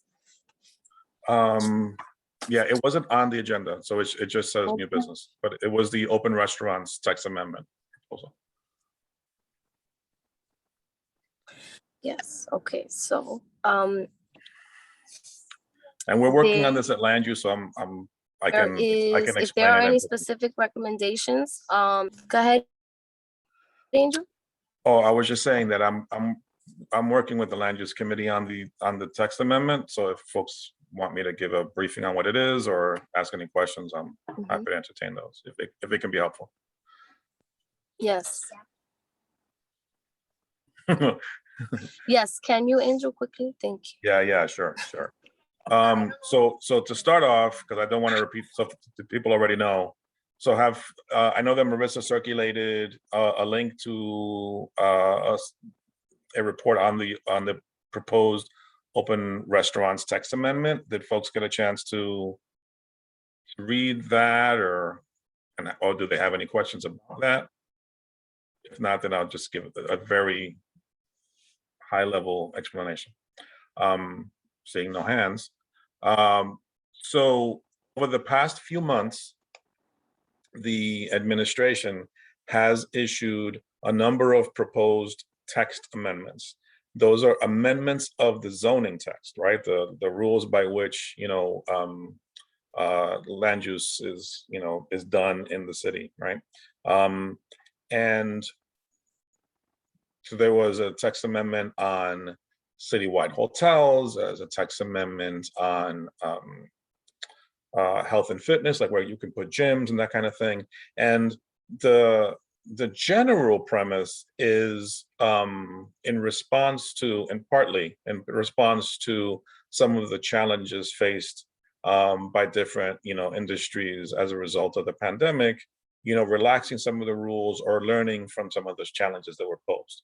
And with the open restaurants proposal, what the city is looking to do is to make it, one, easier to cite sidewalk cafes, and to make the open restaurants program that was initiated during the pandemic, right? That allowed people to build these, sheds in the street to have tables and stuff, not people, restaurants, and to also have sidewalk cafes without going through the regular permits, or having both, because there were limitations on public gathering. Making that program permanent, so that now you can permanently cite sidewalk cafes and build these sheds in the street, like these street, like in the place of parking. They refer to that as the roadbed program. So they're looking to make that permanent. So they issued the proposal in July, and the board has it's a citywide program, so every single board in the city is voting on it. So all the boards have until the 27th, I believe, to get their recommendations in. So, like I said, this has been a topic that was presented to the Land Use Committee, but since it has, impacts on other committees on the board, particularly economic development as it relates to, restaurants, Marissa thought that this committee should, be made aware and offered an opportunity to comment. The Land Use Committee last week passed a motion opposing the proposal with a couple of conditions. I believe I circulated that earlier. Some of the concerns that have been raised, right, because there are benefits, to be fair, that, there are aspects of the program that certain industry may find beneficial, to be fair, is one, it was always very difficult and expensive to cite a sidewalk cafe, very bureaucratic and cumbersome. As a result, certain communities didn't end up having that many. Like we only have 3 in East Harlem, which is ridiculous. So in the sense of making it easier to have a sidewalk cafe where, within the new rules, where it fits, I think I think folks would agree that's a good thing. The people may have differing opinions about the roadbed program, because while it does offer the restaurants more square footage to do its business and to service customers, there are others that may have concerns about the loss of parking, may have concerns about cleanliness, etc. So folks have expressed these concerns, at this board. I don't know if you bothered to watch the Land Use Committee from July, but I don't like the program. Because it wasn't consulted with community boards in advance, and many of the rules that will govern the program are to be determined. Rules that, govern, enforcement, who do we turn to get things, addressed when the issues do arise. That has not been sorted out. Essentially, the city is saying, we're working on it and we'll tell you later. However, they want an opinion by the end of the month. So that's why I took issue with it. But who cares? I don't get the vote. But that's what the program is. I'll, if you guys have any questions about it, I'm happy to answer it.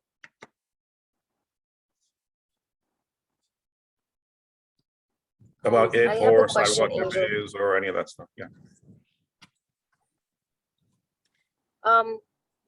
So to my understanding, the outside structures are now going to allow unvaccinated people to be able to be seated. I don't know if that's 100% true, but it's what I've heard circulating.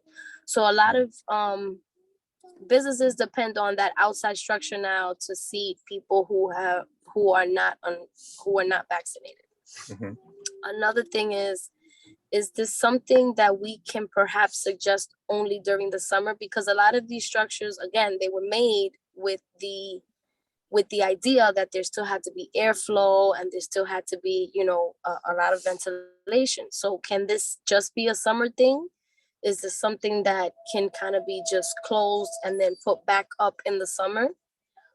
So that it's not just sitting there all winter long, taking up parking and causing other things that maybe come along with that. Yeah, those just are my two, I would say, suggestions to before we take a recommendation. So the first one was, the second one was, can it be a summer thing? What was the first one? I would say, is it a structure that will allow businesses to use it even with the mandate now? And I don't know how a lot of the street, a lot of those structures are just for restaurants. That's why I heard Yeah. more, something about unvaccinated people being able to be seated outside and not indoors. I don't know if that's going to be something, if it's even true or if it's something that they'll change down the line. But that was just like an idea that popped into my head. So I don't know. I would have to find out on that. These rules keep changing frequently, so I must admit that I don't know the very latest. On the second thing about the summer, it being just a summer thing, that's certainly a recommendation could be added.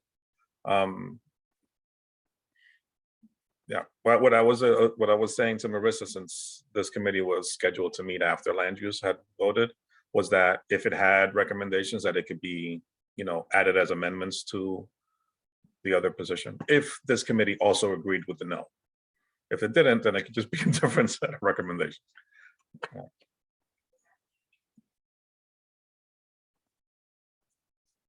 Anything else?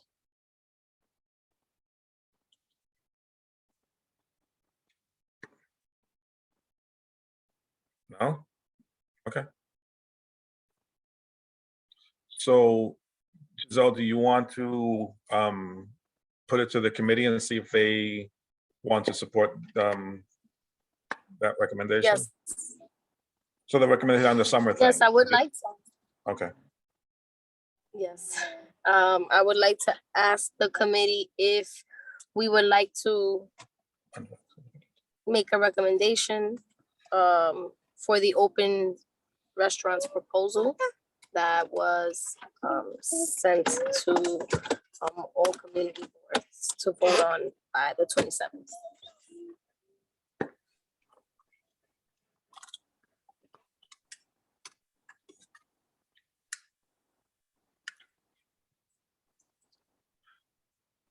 Does anyone have a motion, folks?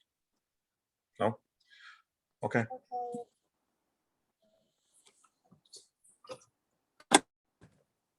I don't see any hands, Giselle. Yeah, okay. Okay, so then does this something, Angel, that goes away, dies down, or So since this committee had no recommendation, you could bring it up at the full board. Like there's certainly nothing stopping any member from, making it, proposing an amendment. So if you want to carry, like, since this was your recommendation, those two things, maybe note that, and at full board, make a motion when this comes up to amend and add those two conditions. Okay, so. But on the vaccinated, I think that has to be clear as to like how you want to word that, because from land use, it was a no with two conditions. So you might want to work on the wording. I'm happy to work on it with you. If you want to send me something. Okay, sure. Okay. You have a hand. You might have a motion from Eva. I don't know. Oh, okay. Eva?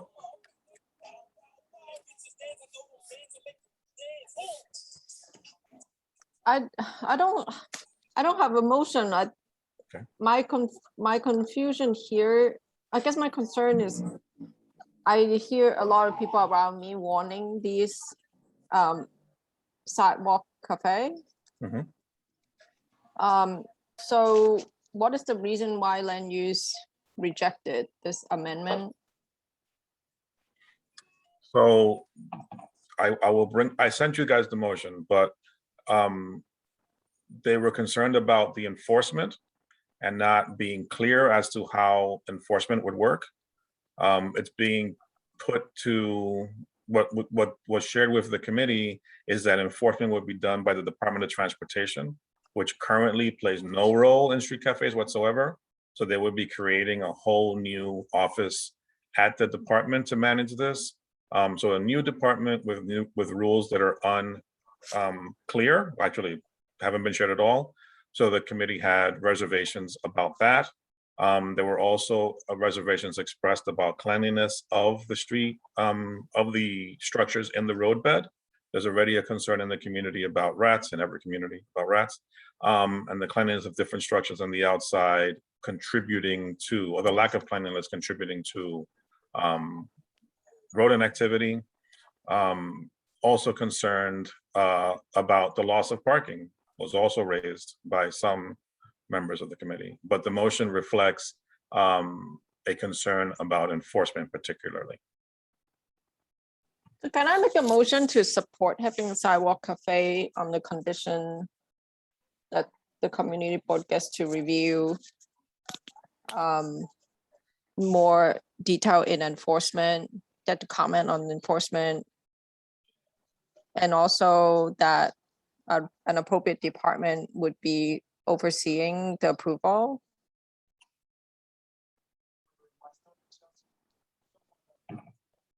I think that's welcome. So yes, you can make whatever motion you wish, but I think that's spoken second to that in there. It's mentioned in that other motion about them being an enforcement mechanism. I just feel that under this environment, the restaurants are just suffering so much.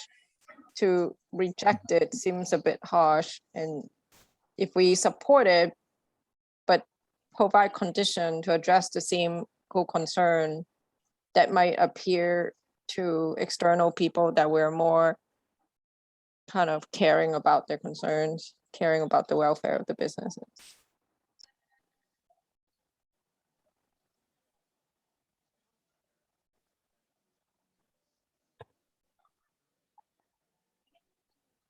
Something she dropped off. So can you state the motion again and then see if somebody will second it? So to support, I thought Giselle seconded. So my motion is to support the text amendment on the condition. Yes, I'm sorry.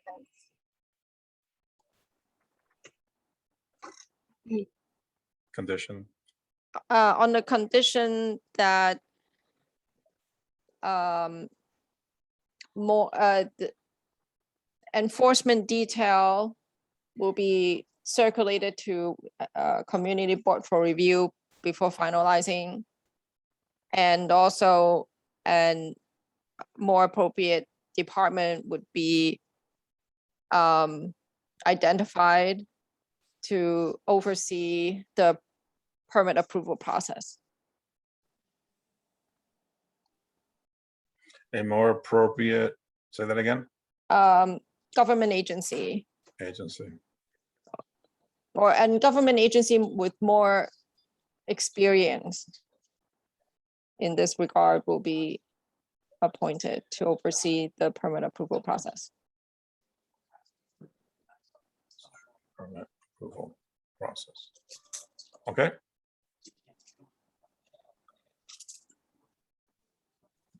Giselle, you have to call for a second. Yes, my phone had just kicked me out of the meeting. Yes, but I'm here. I'm back, and I heard the motion. And if possible, I would still like to second the motion. Well, you're chairing, right? So you're actually the one entertaining the motion. Okay, so I can't do. Yeah. Okay. Appropriate for somebody else to So is second. there another person who So, second the motion?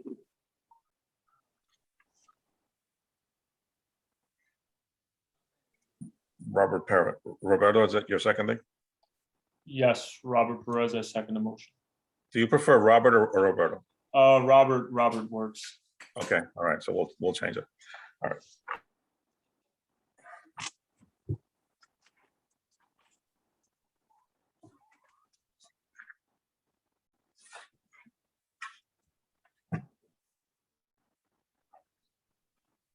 Giselle, you want me to call the roll?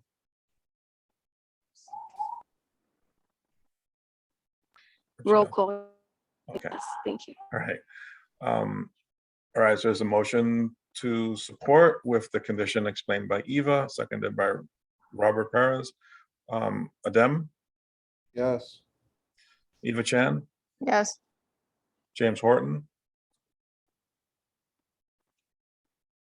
James? She's not here. Giselle, Yes. Jennifer, Yes. Robert, Yes. Jenny, Yes. and I left. The motion passes.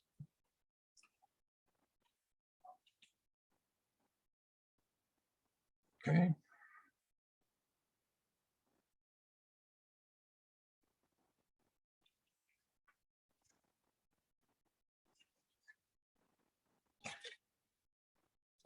Giselle, is there any old business? Is the next slide available? Yeah. Angel? Yeah. Old business.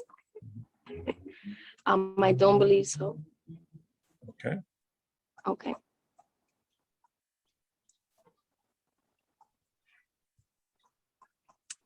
Okay, we have another roll call and then the adjournment. Okay.